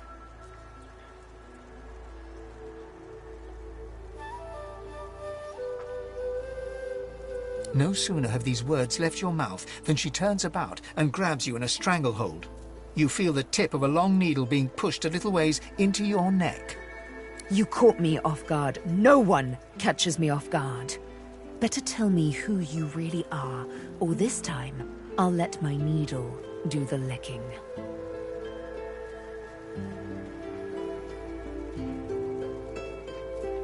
Not so very far from home, I'm sure. This is the turf of Magisters, and Magisters tend to be human, like you. A push, a pivot, and now you suddenly face her. The needle still all too deeply embedded in the side of your throat. Despite the precariousness of your situation, you notice something that remained undetected in the gloom of the ship. A flaw in her diamond features. A curiously shaped scar on her left cheek. Let me tell you a little story. Once upon a bad old time, a lizard cut this thing, this living scar, into my cheek. The mark of a slave. But now I'm free, of sorts. And I've traced that lizard here, to Fort Joy. I intend to raise the subject with him.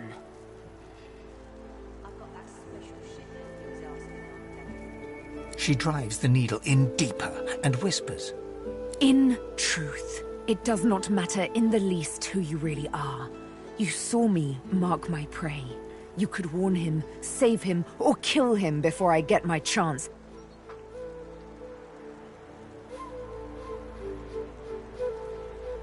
That makes you a liability. That makes you needle feed. A bright sparkle of laughter follows your proposal. Ha! How amusing. I admit I had not seen that twist coming.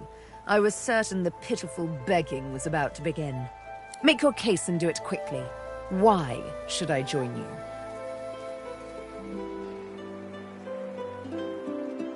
Escape. How you do tickle me. Most of the misguided deers around here would argue such a thing is impossible. I'm inclined to agree. You managed to catch me off guard, after all. Oh, little needle mine, what should I do? Push or pull? The agony of choice. You know what? Today is a rather fine day. Sunshine and an easy breeze. Yes, I'll let you live. I'll even agree to travel with you, provided we talk to that lizard I mentioned. I'm not quite sure the weather will save him. With a casual flick of the wrist, she withdraws the needle from your neck and smiles, as if she just invited you to sit down for tea. Let's discuss our respective roles then, shall we? You, me, and Death will be playing many a round of hide-and-seek. So, what role would you like me to play? As a rogue, my speciality is stealth, the quick silence of the dagger striking unseen. That said, I'm perfectly lethal wielding any weapon or magic. So, the choice is yours. I do enjoy swinging a claymore and seeing heads pop like corks, blood spouting like sparkling wine. A bit fickle, are we? We'll have to work on that. But of course, I can play the strings of magic like a harpist her instrument. Is there any specific tune that takes your preference?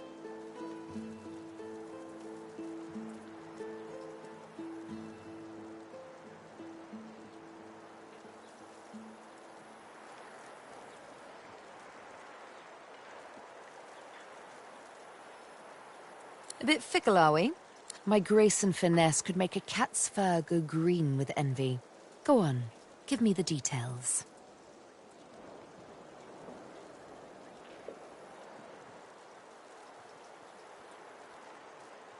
A bit fickle, are we? We'll have to work on that. Suits me fine. Lead on. Or better yet, let me take the lead. Then follow me. But wait. You seem to have quite a few followers already. We'll be far too conspicuous traveling in a caravan like that. Return to me once you've culled a couple.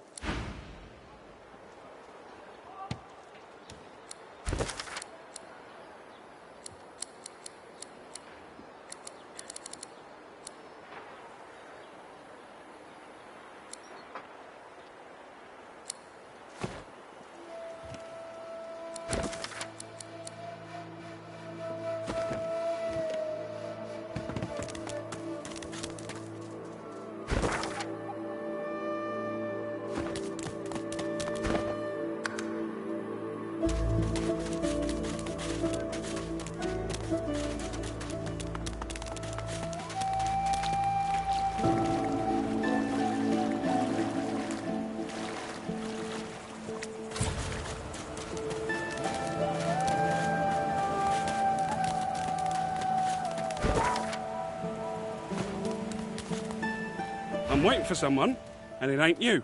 Sod off. The woman looks out on the gently lapping waves. She seems totally at peace, but as you approach, she turns to you with a cheerful smile. Haven't seen you around here before. New? Well, don't worry too much if you have a hard time settling in. Takes a while to get used to the place. You here alone?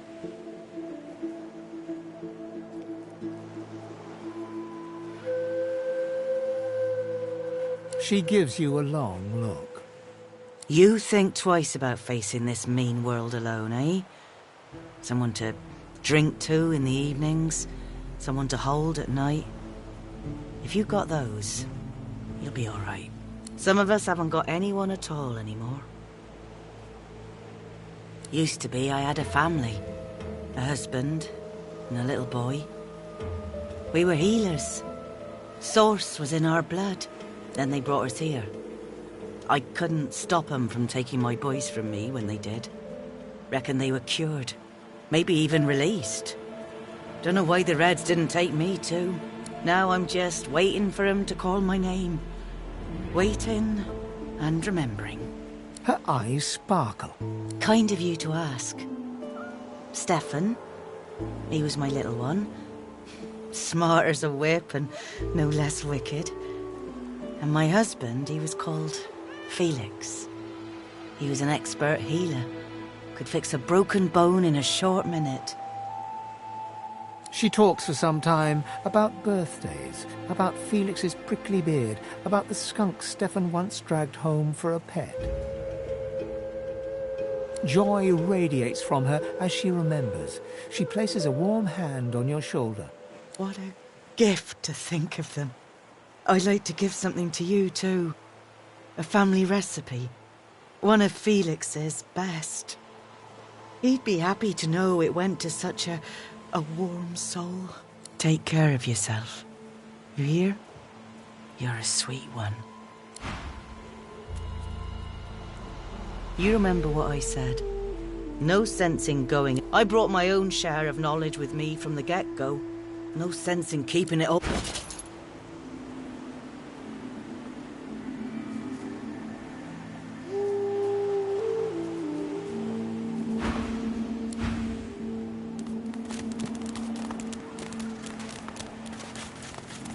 Comes it out all dilly ID.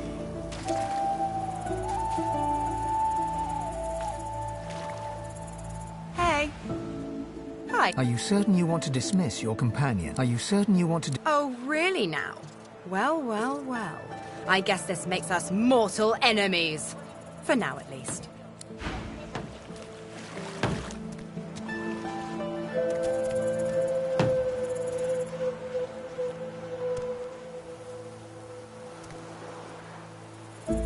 Come on, you stubborn hunk of garbage.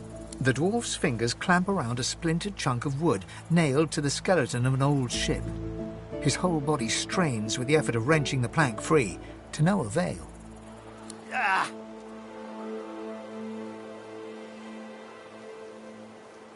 Wouldn't you like to know? The dwarf spits into each of his calloused palms and rubs them together, before placing them both back on the plank and pulling.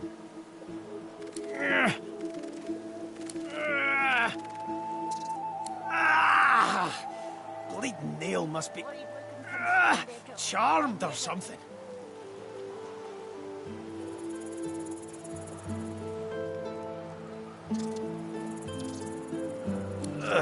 Go on then, give it a go.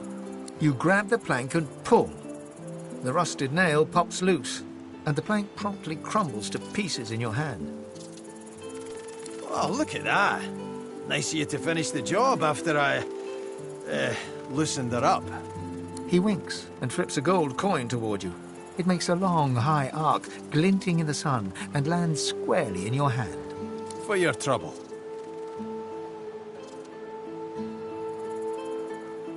No, but I'd hoped to build something with it that would be worth 1,000.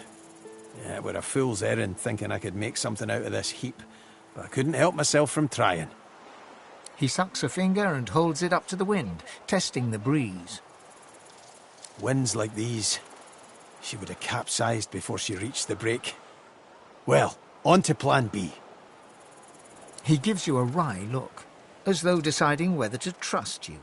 Aye, was planning to build me a raft and paddle off. I've got business north of here, in a town called Driftwood. Far be it from me to miss an appointment. Why don't we make a deal then? You help me get out of this place, and I'll do the same for you. That's the spirit. He lifts an invisible cap and bows with the grace of a courtier. Pleased to make your acquaintance. The name's... well, the name's dead and buried. What matters is what they call me. Beast.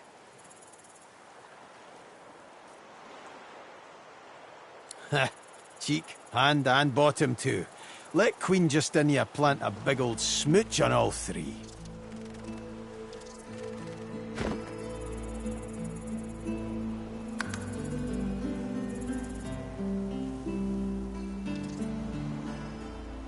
A case? A whole orchard, more like.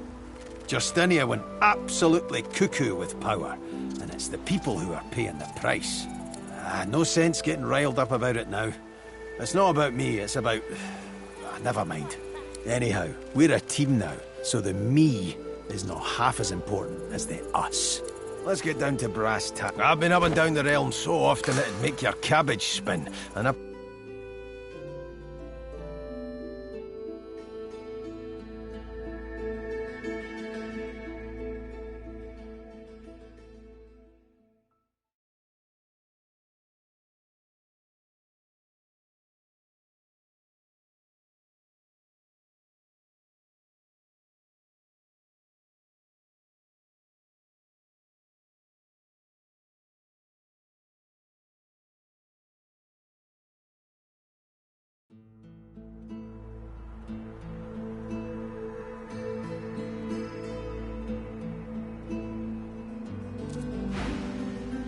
I'll tell you when you're older.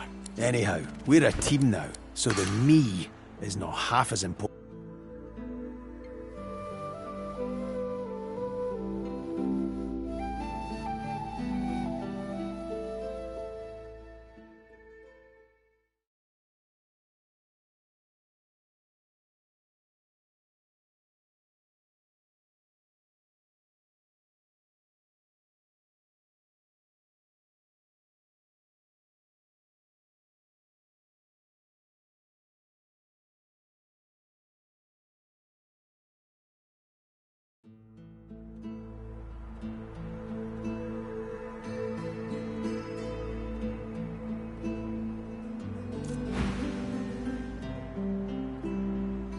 Tell you when you... Anyhow, we're a team now, so the me is not half as important as the us.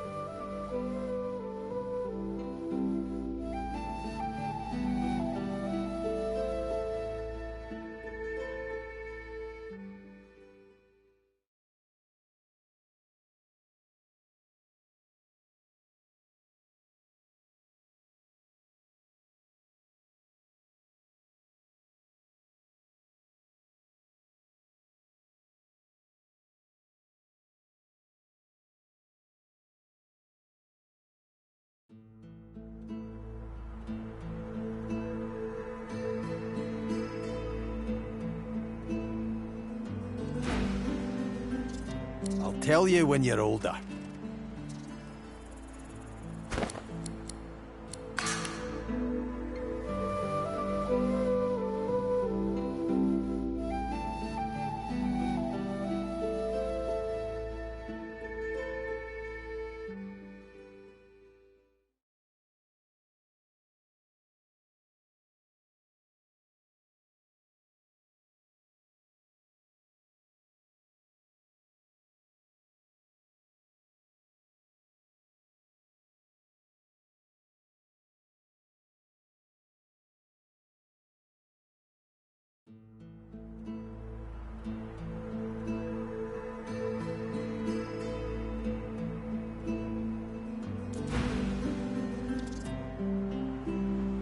Case?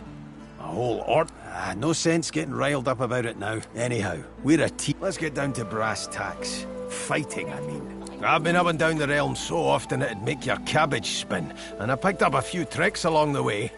Truth be told, I've grown fond of crushing and casting. A battle mage, if you like. But there's not so important as team dynamics. So what'll it be? I've more muscle in an inch than most have got in a mile. What do you have in mind in particular? Come on, kid, we haven't got all day. May not look it, but I'm pretty light on my toes when I need to be. Come on, kid, we haven't got... You've been around as long as I have, you pick up a thing or two. What do you have in mind?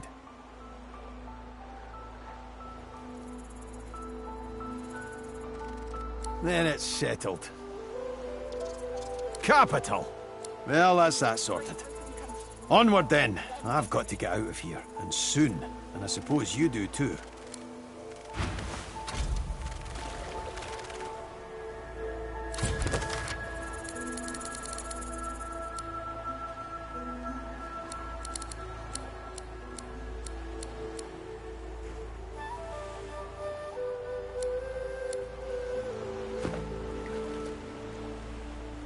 Is it not enough that you trap? Go on then, bark away. Well, I thought a brief... Or, perhaps, and this is...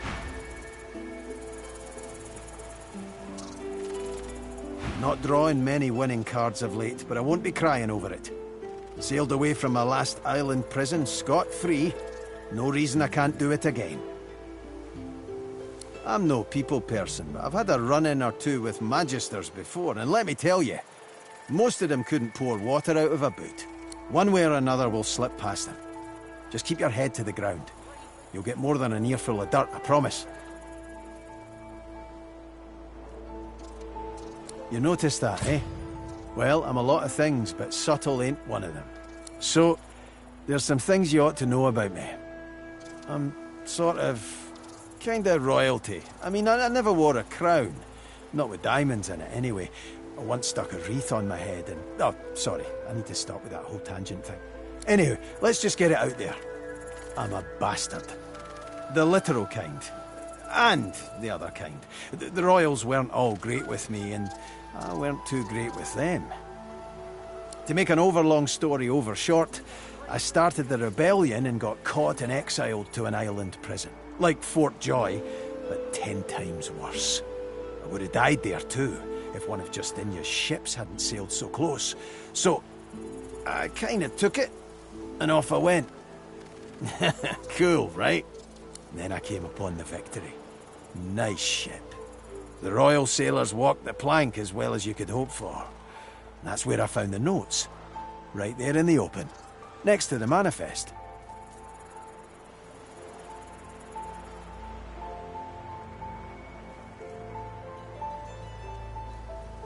I'm no pirate. I just play the part. I prefer revolutionary. Yeah, it's got a nice ring to it. Now let's see how quick I can tell you the rest. Queen Justinia's has ordered some dwarf named Lohar to ambush a ship called the Peacemaker and take its cargo. Whatever's on it, she's using it against the rebels. She calls it Operation Downfall.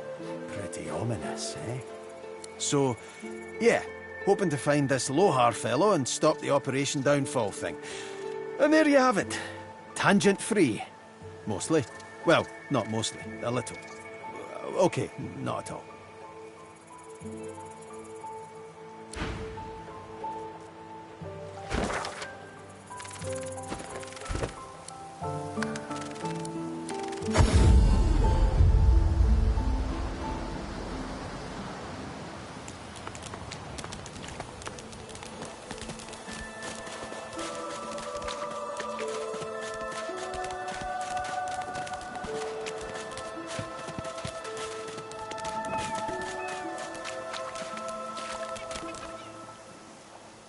Is it not enough that you trap? Go on then, bark. Are you certain you want to dismiss? Yes, I can imagine it might be somewhat difficult for you to forever be in my shadow. Go on then, play in the sun. I have actual work. Are you ready for me to join forces? Off we go then.